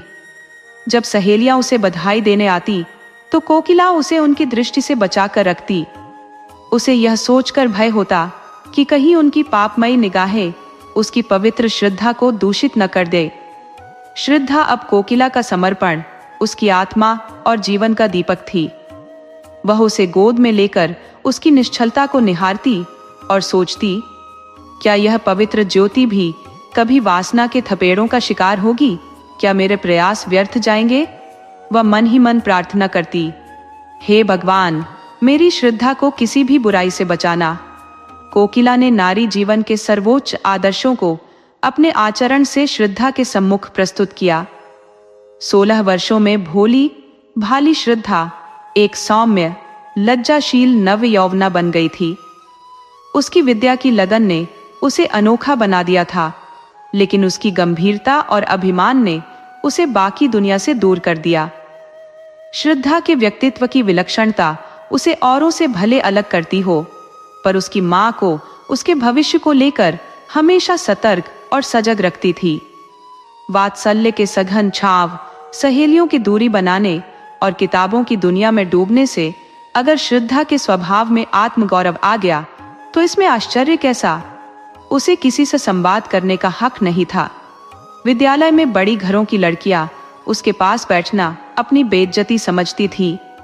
दली मोहल्ले में लोग उसकी ओर इशारा करके तंज कसते, देखो, कोकिला रंडी की बेटी जा रही है। श्रद्धा का चेहरा शर्म से लाल हो जाता और फिर अगले ही पल सफेदी में तब्दील हो जाता। श्रद्धा को एकांत बेहद प्रिय था। विवाह उसके लिए एक दैवीय अभिशाप जैसा था। जब भी कोकिला ने शादी की बात छेड़ी तो श्रद्धा की माथे पर शिकन उभर आती, चेहरा गुस्से से लाल हो जाता और आंखों से आंसू बहने लगते। कोकिला चुप हो जाती। माँ, बेटी के जीवन के आदर्श पूरी तरह से अलग थे। कोकिला समाज के रीति रिवाजों की पुजारिन थी, जबकि श्रद्धा को समाज, भगवान और इंसानों से नफरत थी। अगर श्रद्धा को किसी चीज से प्यार था तो वह थी उसकी किताबें। इन पुस्तकों ने उसे ऐसा संसार दिया था जहां ऊंच नीच का भेद नहीं था, जाति पांति का झमेला नहीं था। माँ हर किसी का सम्मान समान था। उसकी सोच को माँ कवि रहीम के इस दोहे से समझा जा सकता है, प्रेम सहित मरीबो भलो जो विष दे बुलाए। अगर कोई उसे स्नेहपूर्वक विष देता तो वह उसे सिर झुकाकर ग्रहण करती, परंतु अनादर से दिया गया अमृत भी उसके लिए तुच्छ था। एक दिन कोकिला ने श्रद्धा से आंसुओं भरी आंखों से कहा, मन्नी, सच सच बताना, क्या तुझे कभी यह ख्याल नहीं आता कि मैं तेरी माँ क्यों बनी? अगर तू किसी ऊंचे घराने में जन्मी होती तो क्या तेरे दिल में ऐसे विचार आते?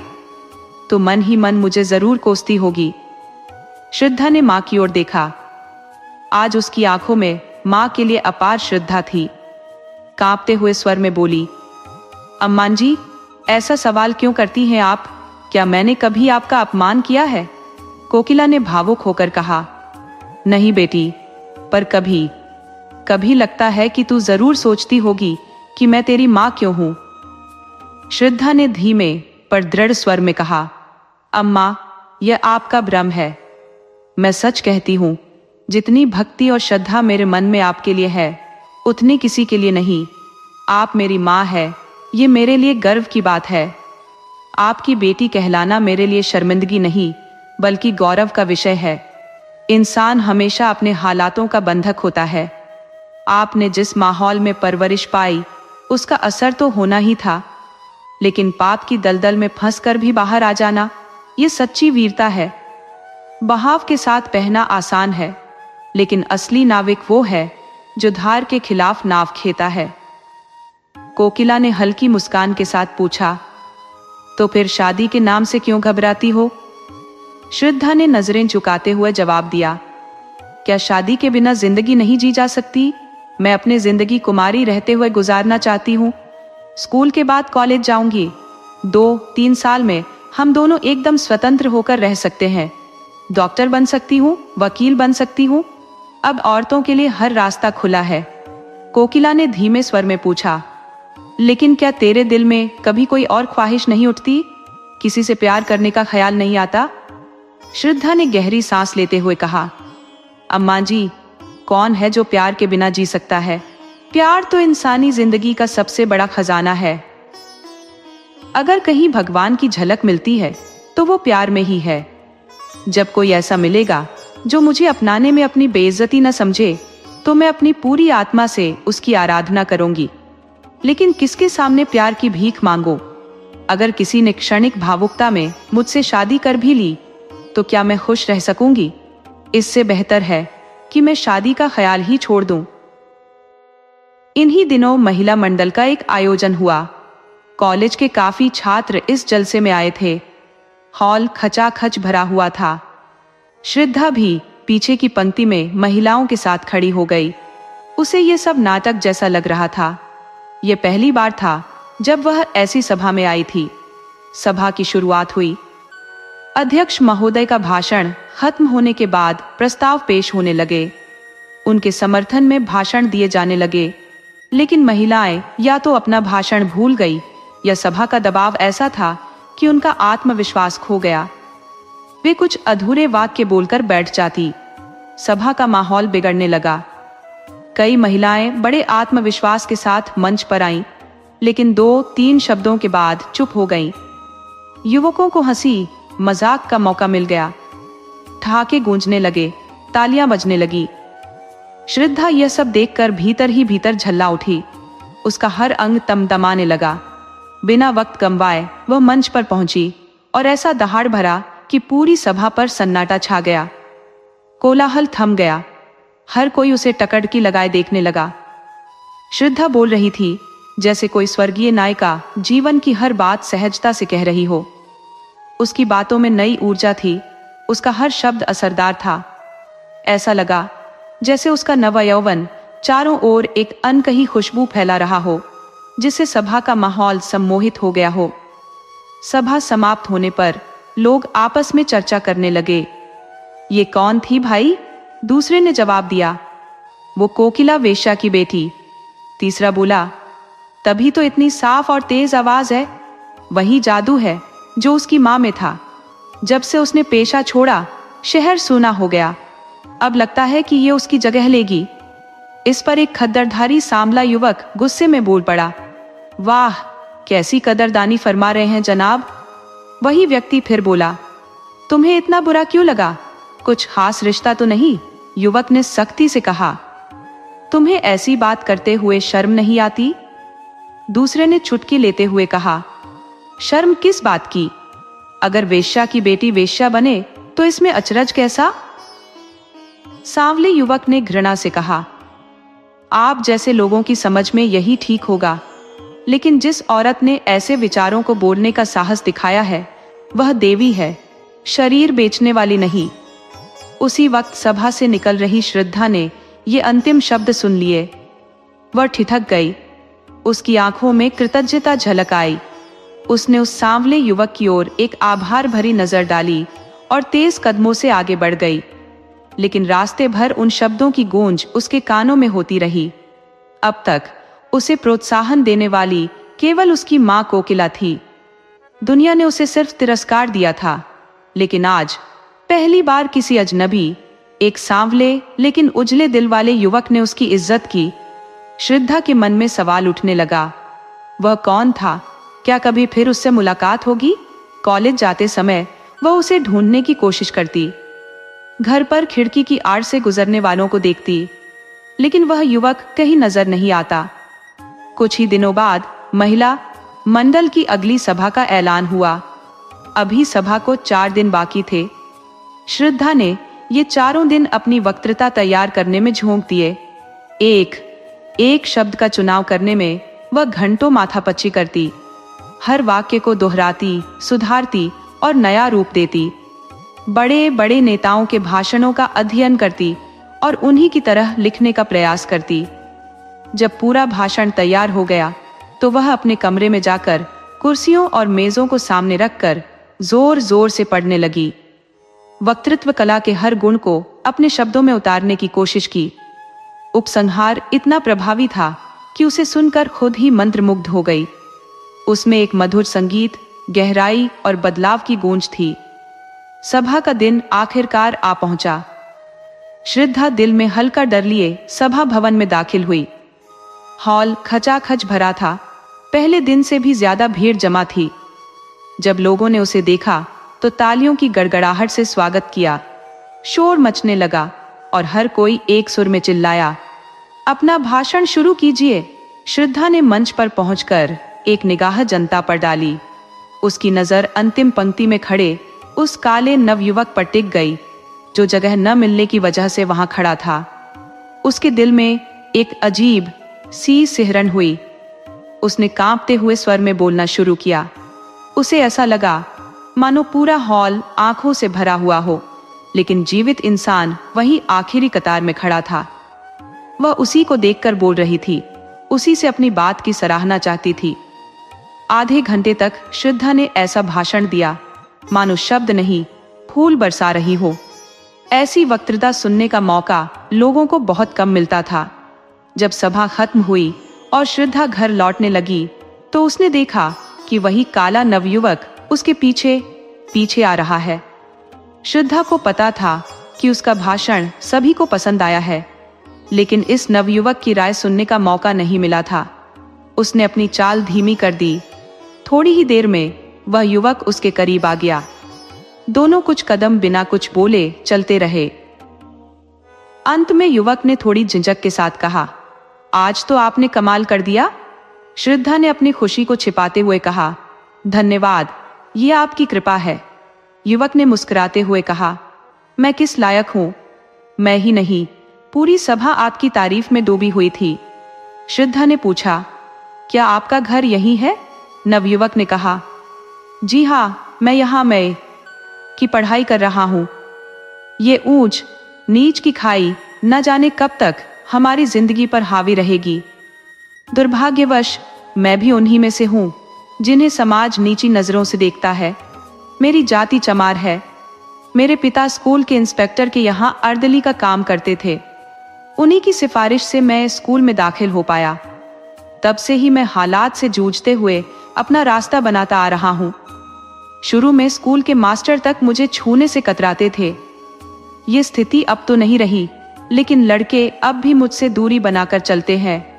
श्रद्धा ने कहा, मैं कुलीनता को जन्म से नहीं बल्कि व्यक्ति के चरित्र और कर्मों से आंकती हूँ। नवयुवक ने विनम्रता से जवाब दिया, यह बात आपकी वक्तृता से ही साबित हो गई और इसी से मुझ में आपसे बात करने का साहस भी आया, वरना आप कहा और मैं कहा। श्रद्धा ने अपनी पलकें झुकाकर धीरे से कहा, शायद आपको मेरे बारे में ठीक से पता नहीं है। नवयुवक ने गंभीरता से कहा, आपका परिचय मुझे बहुत अच्छी तरह से है। यदि आप कृपा करके अपनी माताजी से मिलवा सके तो यह मेरे लिए सौभाग्य की बात होगी। श्रद्धा ने मुस्कुराते हुए कहा, वह आपसे मिलकर अवश्य प्रसन्न होंगी। आपका शुभ नाम? मेरा नाम भगत राम है, नवयुवक ने उत्तर दिया। यह परिचय समय के साथ मजबूत होता गया। उनके बीच की मैत्री गहरी होती चली गई। श्रद्धा की नजरों में भगत राम किसी देवता से कम नहीं थे और भगत राम की निगाहों में श्रद्धा मानवीय स्वरूप में देवी थी। 1 साल गुजर गया। भगत राम नियमित रूप से देवी के दर्शन को जाते। दोनों लंबे समय तक बैठकर बातें करते। जब भी श्रद्धा कोई भाषण देती, भगत राम अपने सारे काम छोड़कर उसे सुनने जाते। उनके जीवन के आदर्श, उनके सपने और उनके विचार सब कुछ एक जैसा था। अब भगत राम प्रेम और उसके गहरे रहस्यों पर विश्लेषण करने में माहिर हो गए थे। उनकी बातों में ऐसी मिठास और सौंदर्य झलकता जो पहले कभी महसूस नहीं हुआ था। लेकिन जैसे ही श्रद्धा के दिल में हलचल होने लगती, उसका चेहरा खुशी से दमकने लगता। भगत राम अचानक विषय बदल देते और थोड़ी देर में कोई बहाना बनाकर वहां से चले जाते। उनके जाने के बाद श्रद्धा अकेले में आंसू बहाती और सोचती, क्या इन्हें सच में मेरा प्रेम समझ नहीं आता? एक दिन कोकिला ने भगत राम को एकांत में बुलाकर कहा, बेटा, अब तो मुन्नी से तुम्हारा विवाह हो जाए तो अच्छा। जीवन का कोई भरोसा नहीं, कहीं मैं गुजर जाऊं तो यह अधूरी ख्वाहिश मन में ही रह जाएगी। भगत राम ने शांत स्वर में कहा, अम्मा, बस इस परीक्षा में पास हो जाने दीजिए। पहले जीविका का प्रश्न हल हो जाए, फिर विवाह की बात करना ठीक रहेगा।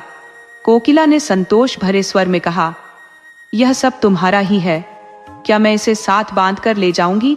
अम्मान जी, ये तो आपकी महती कृपा है, भगत राम ने सजीवता से कहा। लेकिन इतना भी निर्लज्ज न बनाइए कि मैं आपकी डांट फटकार भी सुनकर यहां से हटने का नाम न लूं। मैं तो आपका हो चुका हूं और मुझसे अधिक सौभाग्यशाली इस दुनिया में कौन हो सकता है। परंतु देवी के मंदिर में प्रवेश से पहले कुछ पान फूल तो होना ही चाहिए। समय अपनी गति से चलता गया और 1 और साल बीत गया। भगत राम ने मय की उपाधि प्राप्त की और उसी विद्यालय में अर्थशास्त्र के अध्यापक के रूप में नियुक्त हो गया। उस दिन कोकिला ने खूब दान पुण्य किया। जब भगत राम ने उनके चरणों पर सिर झुकाया तो उन्होंने उसे अपने हृदय से लगा लिया। कोकिला को पूरा यकीन था कि आज भगत राम विवाह की बात जरूर करेगा। श्रद्धा मानो किसी प्रतिमा की भांति प्रतीक्षा करती रही। उसके रोम रोम से आशा की झंकार हो रही थी। उसका हृदय जैसे उल्लास के रस में डूबा हुआ था और उसके पांव मानो जमीन को छूने से इनकार कर रहे थे। जैसे ही उसने भगत राम को देखा, चहक कर मां से बोली, अम्मा, अब हमें एक हल्की सी मोटर दिलवा दीजिए। कोकिला ने मुस्कुराते हुए कहा, हल्की सी क्यों? भारी सी ले लेना। पहले कोई अच्छा सा मकान तो देख लो।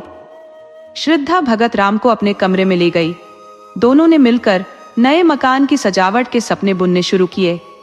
पर्दों का रंग, फर्श का डिजाइन, दीवारों पर लगी तस्वीरें, सब कुछ योजनाबद्ध किया गया। श्रद्धा ने उत्साहित होकर कहा, रुपये भी अम्मान जी से ले लेंगे? भगत राम ने थोड़ी झिझक के साथ कहा, मुझे उनसे रुपया मांगने में शर्म आएगी। श्रद्धा ने हंसते हुए जवाब दिया, आखिरकार ये रुपये मेरे दहेज के ही तो होंगे। वे दोनों घंटों बातें करते रहे, लेकिन वह शब्द जिसे श्रद्धा सुनने को व्याकुल थी, भगत राम की जुबान से उस दिन भी नहीं निकला। अंततः वह चुपचाप विदा हो गया। उसके जाते ही कोकिला ने डरते डरते पूछा, तो आज क्या बातचीत हुई? श्रद्धा ने उनके मन का भाव समझकर कहा, अगर मैं इतनी भारी हो रही हूं तो मुझे कुएं में डाल क्यों नहीं देती? यह कहते कहते उसके भीतर का ज्वार फूट पड़ा। वह वेदना जो इतने दिनों से अंदर ही अंदर उसे कचोट रही थी, आंसुओं के रूप में बह निकली। वह जोर जोर से रोने लगी। कोकिला ने चिढ़कर कहा, अगर उसे कुछ कहना ही नहीं है तो रोज यहां आता ही क्यों है? न तो हम किसी बड़े घराने से हैं और न ही कोई धनाढ्य सेठ। श्रद्धा ने अपनी आंखें पोंछते हुए शांत स्वर में कहा, अम्मा जी, उनके सामने ऐसी बात मत कीजिए। मैं जानती हूं कि उनके दिल में क्या है। वो चाहे शब्दों में कुछ न कहे, लेकिन उनका दिल मुझसे सब कुछ कह चुका है, और मैं चाहे सुनकर न समझूं, पर दिल से सब सुन चुकी हूं। कोकिला ने श्रद्धा से कुछ भी नहीं कहा, लेकिन अगले दिन भगत राम से सीधे पूछ लिया, तो बेटा अब क्या इरादा है? भगत राम ने कुछ झिझकते हुए सिर खुजाकर जवाब दिया, अम्मा जी, मैं तो तैयार हूं, लेकिन घर वाले जरा मुश्किल में है। जैसे ही थोड़ा वक्त मिलेगा घर जाकर उनकी रजामंदी ले लूंगा। आखिर माँ बाप को नाराज करना भी तो ठीक नहीं लगता। कोकिला ने कोई प्रत्युत्तर नहीं दिया, बस चुपचाप सुनती रही। भगत राम के माता पिता शहर से काफी दूर रहते थे। उनका इकलौता बेटा ही उनकी उम्मीदों का केंद्र था। उन्होंने पहले भी कई बार भगत राम की शादी तय करने की कोशिश की थी, लेकिन हर बार भगत राम कहकर बच निकलता, पहले नौकरी हासिल कर लूं, फिर शादी की सोचूंगा। अब जबकि भगत राम नौकरी में लग चुका था, तो दोनों एक सर्द सुबह उसके घर आ धमके। भगत राम ने दरवाजे पर आकर झुककर उनके चरण स्पर्श किए। कुशल क्षेम पूछने के बाद कहा, आप लोगों ने इस ठिठुरती ठंड में इतनी तकलीफ क्यों की? मुझे बुला लिया होता। चौधरी ने पत्नी की ओर मुस्कुराते हुए देखा और कहा, सुन रही हो बच्चा की अम्मा, बुलाते हैं तो कहते हैं इम्तिहान है, वक्त नहीं है। अब आए हैं तो शिकायत कर रहे हैं कि बुलाया क्यों नहीं। सुनो, तुम्हारा रिश्ता पक्का कर दिया गया है। अब 1 महीने की छुट्टी लेकर हमारे साथ चलना होगा। इसी वजह से हम दोनों खुद आए हैं। चौधराइन ने तपाक से कहा, हमने सोचा बिना आए बात नहीं बनेगी। लड़की बड़ी ही सुंदर है, पढ़ी लिखी और अच्छे खानदान से है, तो बेटा आज ही छुट्टी की अर्जी दे दो। भगत राम थोड़ा सकुचा कर बोला, मेरा रिश्ता तो यहीं एक जगह तय हो चुका है। अगर आप दोनों राजी हो तो मैं शादी कर लूं। चौधरी ने चौंक कर पूछा, इस शहर में हमारी बिरादरी का कौन है? क्यों, बच्चा की अम्मा? चौधराइन ने सिर हिलाते हुए कहा, हाँ, यहां हमारी बिरादरी का तो कोई नहीं है। भगत राम ने समझाने की कोशिश की, माँ बेटी है, घर में रुपया पैसा भी है, लड़की ऐसी है कि आप देखकर खुश हो जाएंगे, शादी भी बिना खर्च के हो जाएगी। चौधरी ने गंभीर स्वर में कहा, क्या लड़की के पिता नहीं है? उनका नाम क्या था? कहाँ के रहने वाले थे? उनके खानदान का क्या हाल है? ये सारी बातें जाने बिना भला शादी कैसे हो सकती है? क्यों, बच्चा की अम्मा? चौधराइन ने हामी भरते हुए कहा, हाँ, ये सब बातें तो पहले जाननी होंगी, बिना इसके कैसे संभव है? भगत राम ने चुप्पी साध ली। चौधरी ने फिर पूछा, अच्छा, तो वो माँ बेटी किस मोहल्ले में रहती है? हमने तो इस शहर का चप्पा छाना है। हम यहाँ कोई 20 साल रहे हैं। क्यों, बच्चा की अम्मा?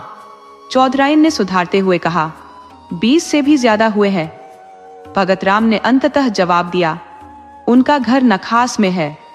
चौधरी ने पूछा, नखास किस ओर पड़ता है? भगत राम ने संजीदगी से जवाब दिया, नखास के सामने वाली गली में पहला मकान उन्हीं का है, सड़क से साफ नजर आता है।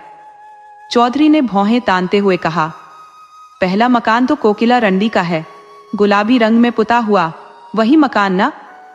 भगत राम झेपते हुए बोला, जी हाँ, वही मकान है। चौधरी ने व्यंग्यात्मक लहजे में कहा, तो उसमें कोकिला रंडी नहीं रहती क्या? भगत राम ने झिझकते हुए कहा, रहती क्यों नहीं, माँ बेटी दोनों ही रहती हैं। चौधरी ने क्रोधित होकर कहा, तो क्या तुम कोकिला रंडी की बेटी से शादी करना चाहते हो? बिरादरी में नाक कटवाने का इरादा है क्या? फिर तो बिरादरी का कोई पानी भी नहीं पिएगा। चौधराइन भी तमतमाते हुए बोली, मुंह में रॉड लगा दूंगी लूका। क्या उसके रूप रंग पर फिसल गए हो? भगत राम ने संयम से कहा, मैं इसे अपनी किस्मत समझता हूँ कि वह अपनी बेटी का रिश्ता मेरे साथ करने को तैयार है। वह चाहे तो किसी बड़े रईस के घर शादी कर सकती है। चौधरी ने चुटकी लेते हुए कहा, रईस उससे शादी नहीं करेगा, हाँ रख लेगा। तुम्हें भगवान बुद्धि दे तो एक नहीं 4 रख लो, मर्दों के लिए कौन रोक है, मगर शादी वही है जो बिरादरी में हो। चौधराइन ने जोड़ा, ज्यादा पढ़ाई लिखाई से आदमी बावला हो जाता है। चौधरी ने गंभीर होकर कहा, हम तो गंवार लोग हैं, पर समझ में नहीं आता कि तुम्हारा यह ख्याल कैसे हुआ। रंडी की बेटी चाहे कितनी भी सुंदर क्यों न हो, आखिर रंडी की बेटी ही रहती है। हम तुम्हारी शादी वहां नहीं होने देंगे। अगर तुमने जिद की तो हम अपनी जान दे देंगे। बच्चा की अम्मा, तुम भी समझा दो इसे। चौधराइन ने फटकारते हुए कहा, शादी करेंगे जैसे कोई मजाक हो। झाड़ू लेकर भगा दूंगी उस रॉड को। अपनी बेटी को अपने घर में रखे। भगत राम ने हार मानते हुए कहा, अगर आप लोगों की मर्जी नहीं है तो मैं शादी नहीं करूंगा, लेकिन मैं किसी और औरत से भी शादी नहीं करूंगा। चौधराइन ने राहत की सांस लेते हुए कहा, हाँ तुम कुंवारे रहो, यह हमें मंजूर है, लेकिन उस पतुरिया के घर ब्याह ना होगा। भगत राम ने इस बार खींच कर कहा, आप उसे बार बार पतुरिया क्यों कहती है? किसी जमाने में उसका यह पेशा रहा होगा, लेकिन आज वह जितने अच्छे आचरण से रहती है वैसा तो शायद ही कोई और रहता हो। ऐसा पवित्र आचरण मैंने आज तक देखा ही नहीं। भगत राम की सारी कोशिश नाकाम रही।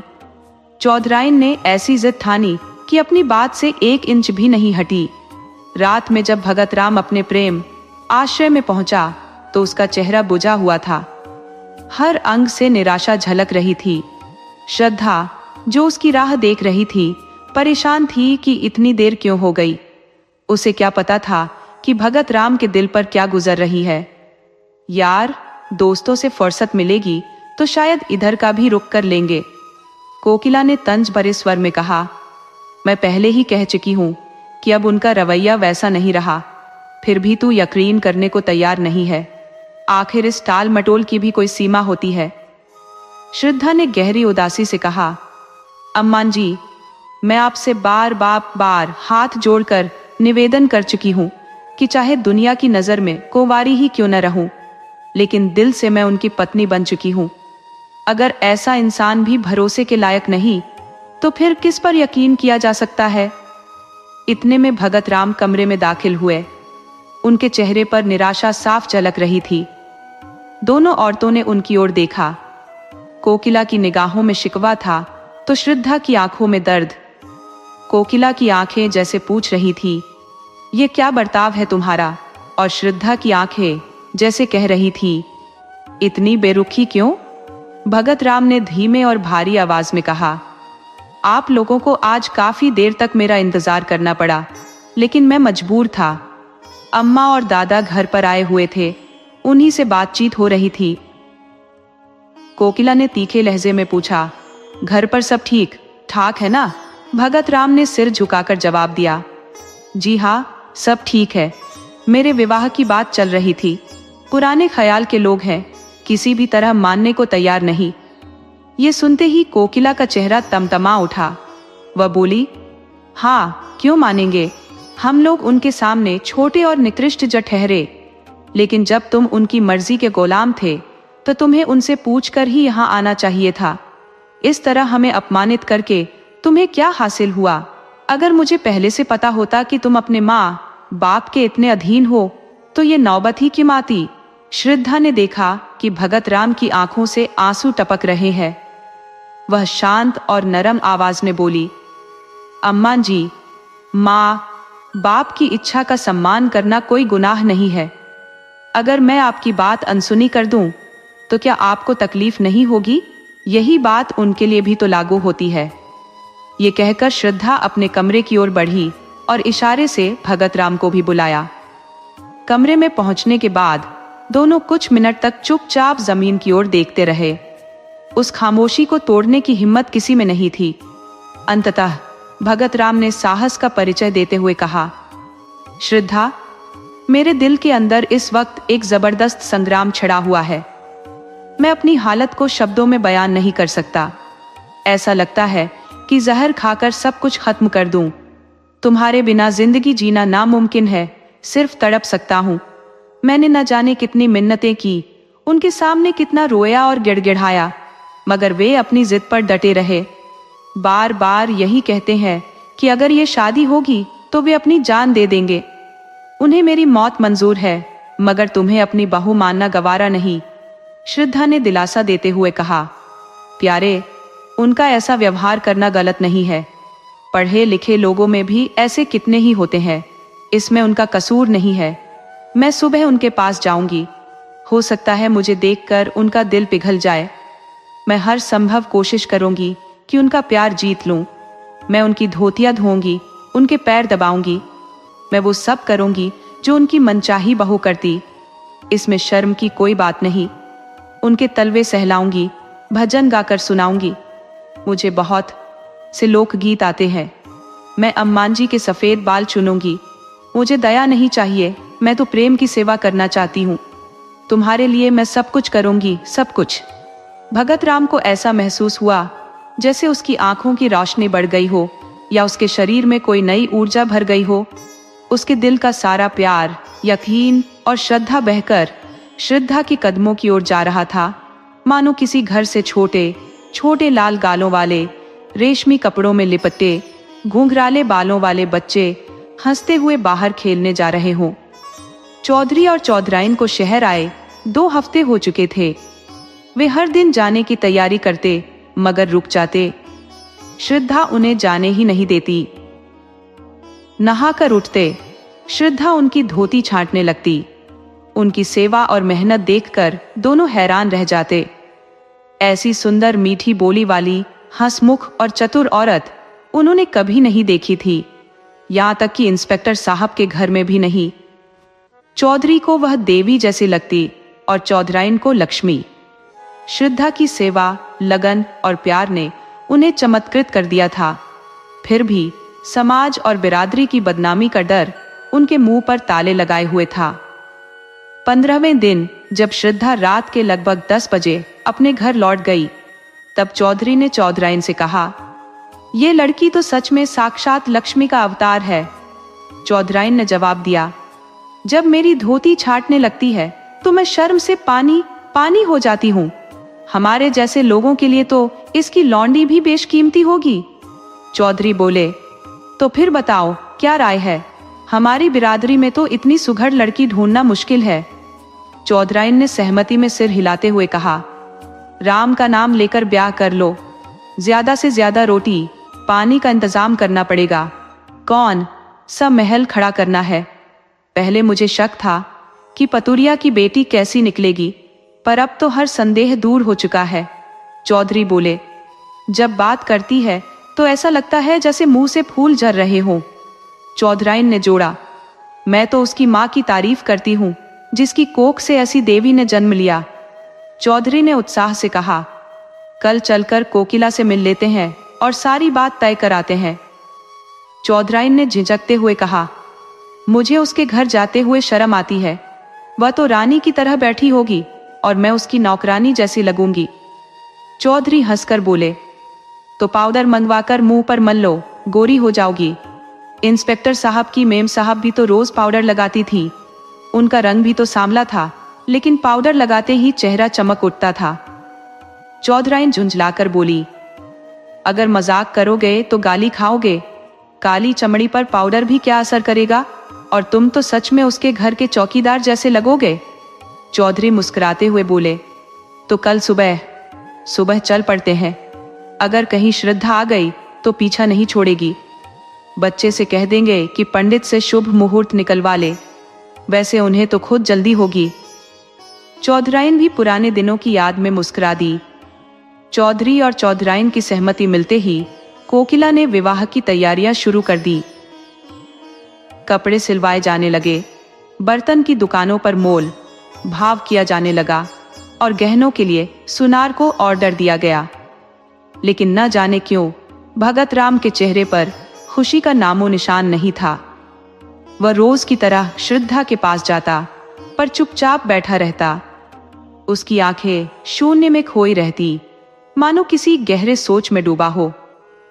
श्रद्धा अपने नए नवेले कपड़े और जड़ाऊ गहने उसे दिखाती, लेकिन उसके भीतर की उमंग और खुशी में वह भगत राम की आंखों में छुपे दर्द को नहीं देख पाती। दूसरी ओर चौधरी भी हर दिन शहर जाकर विवाह की तैयारियां पूरी कर रहे थे। भगत राम के स्वतंत्र ख्यालात रखने वाले मित्र उसकी किस्मत से जलते थे। अप्सरा जैसी सुंदर पत्नी और कारुओं के खजाने जैसी संपत्ति किस्मत वालों को ही नसीब होती है, परंतु वही भगत राम जो दूसरों की ईर्ष्या, कोकिला की खुशी, श्रद्धा की इच्छाओं और चौधराइन के आनंद का कारण था, चुपचाप अपने आंसुओं को पीता रहता था। उसके जीवन की निराशा का कोई अंदाजा नहीं लगा सकता था। चिराग तले अंधेरा सच में गहराया हुआ था। उसके हृदय के अंदर उठने वाले तूफान की भनक तक किसी को नहीं थी। जैसे शादी का दिन पास आ रहा था, भगत राम की झूठी खुशी भी फीकी पड़ने लगी। शादी से 4 दिन पहले हल्के बुखार ने उसे जकड़ लिया। वह श्रद्धा के घर जाना तो दूर, बिस्तर से उठ भी न सका। चौधरी और चौधराइन सहित बिरादरी के अन्य लोग भी आ पहुंचे थे, परंतु विवाह की तैयारियों में सभी इतने मग्न थे कि भगत राम की हालत पर किसी का ध्यान ही नहीं गया। दूसरे दिन भी वह घर से बाहर न आ सका। श्रद्धा ने सोचा कि शादी की रस्मों में व्यस्त होगा। तीसरे दिन चौधराइन भगत राम को बुलाने पहुंची तो उन्होंने देखा कि वह सहमा हुआ, फटी फटी आंखों से कमरे के एक कोने की ओर घूर रहा था। दोनों हाथ आगे किए, जैसे किसी से बचने की कोशिश कर रहा हो। चौधराइन ने घबराकर पूछा, बेटा क्या हुआ? इस तरह पीछे क्यों हट रहे हो? यहाँ तो कोई नहीं है। भगत राम की आंखों में पागलों जैसी बेचैनी और डर साफ झलक रहा था। कांपते स्वर में बोला, नहीं अम्मान जी, देखो वह श्रद्धा आ रही है। देखो उसके दोनों हाथों में 2 काली नागिनें हैं। वो मुझे दसवाना चाहती है। अरे अम्मा, वो पास आ रही है। श्रद्धा, श्रद्धा, तुम मेरी जान की दुश्मन क्यों बन गई? क्या मेरे असीम प्यार का यही इनाम है? मैं तो हमेशा तुम्हारे चरणों में समर्पित था। इस जीवन की कीमत ही क्या है? इन नागिनों को फेंक दो, मैं अपनी जान तुम्हारे चरणों में लुटा दूंगा। पर तुम मानोगी नहीं। इतना कहते ही भगत राम धड़ाम से गिर पड़ा। चौधराइन ने घबराकर चौधरी को बुलाया। दोनों ने मिलकर भगत राम को उठाया और चारपाई पर लिटा दिया। चौधरी ने तुरंत सोचा कि यह किसी आसेब का प्रभाव हो सकता है। वे तुरंत लौंग और राख लेकर आए और भगत राम पर आसेब उतारने का प्रयोग शुरू कर दिया। चौधरी को मंत्र तंत्र में अच्छी जानकारी थी। भगत राम का पूरा शरीर बर्फ की तरह ठंडा हो चुका था, लेकिन उसका सिर तवे की तरह तप रहा था। रात भर भगत राम बार बार घबराकर उठ बैठता। हर बार चौधरी कोई मंत्र बुदबुदाते हुए अपने हिसाब से आसेब को भगाने की कोशिश करते। चौधराइन ने परेशान होकर कहा, किसी डॉक्टर को क्यों नहीं बुलवा लेते? शायद दवा से कुछ राहत मिल जाए। कल शादी है और आज ये हालत। चौधरी ने आत्मविश्वास भरे स्वर में कहा, डॉक्टर आकर क्या करेगा? वही पीपल वाले बाबा सब संभालेंगे। दवा दारू करना तो बस और मुसीबत बुलाने जैसा है।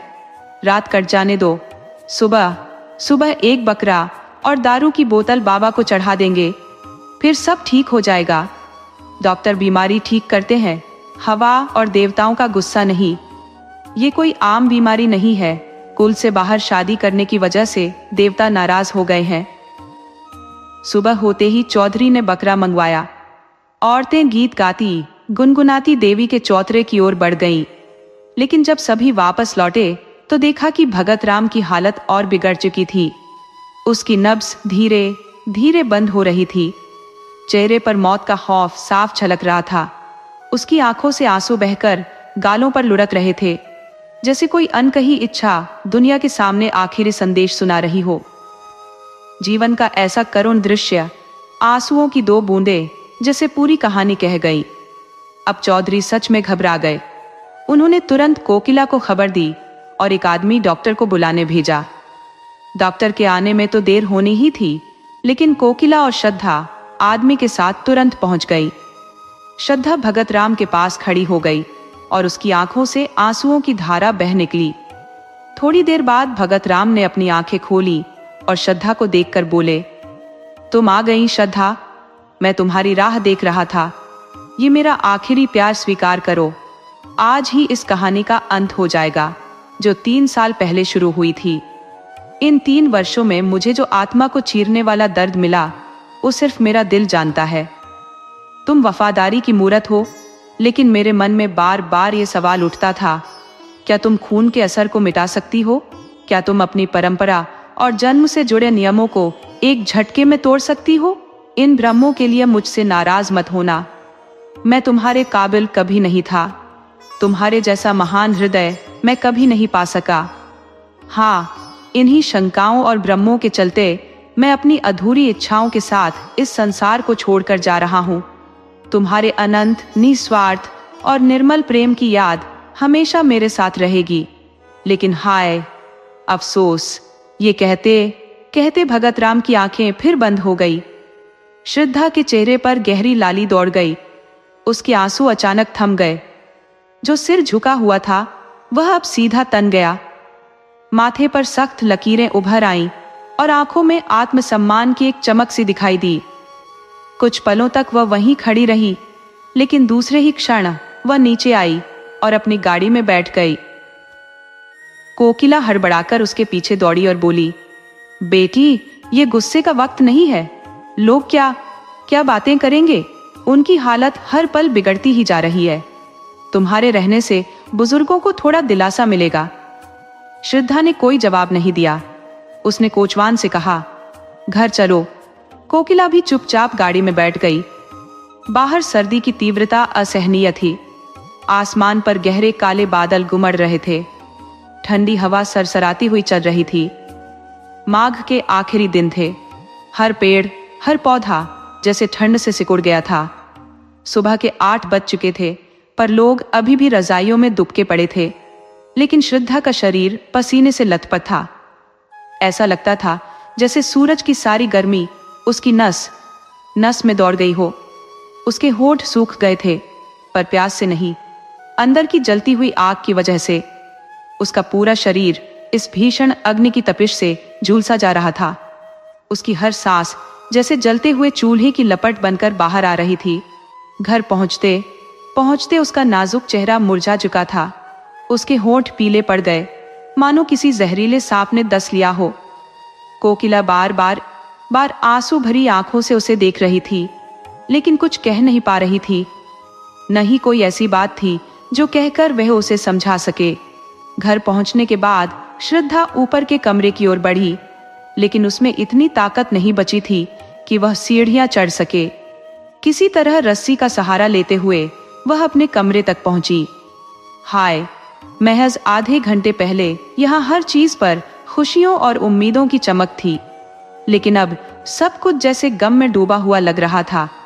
बड़े बड़े संदूकों में करीने से रखे गए कपड़े उसे चुभने लगे। उन्हें देखकर उसके दिल में एक हुक उठी और वह ऐसे गिर पड़ी जैसे कुलाचें भरता हुआ हिरन तीर लगने से अचानक धराशायी हो जाता है। अचानक उसकी नजर दीवार पर टंगे उस चित्र पर गई जो 3 साल से उसके जीवन का आधार बना हुआ था। उस तस्वीर को उसने न जाने कितनी बार चूमा था, गले लगाया था और सीने से लगाकर महसूस किया था। वह सारी यादें एक एक करके उसकी आंखों के सामने तैरने लगी, लेकिन अब उन यादों को दोबारा सोचने का भी अधिकार जैसे उससे छिन गया था। हृदय के भीतर एक ऐसा दर्द उठा जो पहले से भी ज्यादा तीव्र और असहनीय था। ऐसा लगा मानो किसी प्रचंड तूफान ने सब कुछ तहस नहस कर दिया हो। हाय, उस मरते हुए के दिल को उसने कितनी गहरी चोट पहुंचाई थी।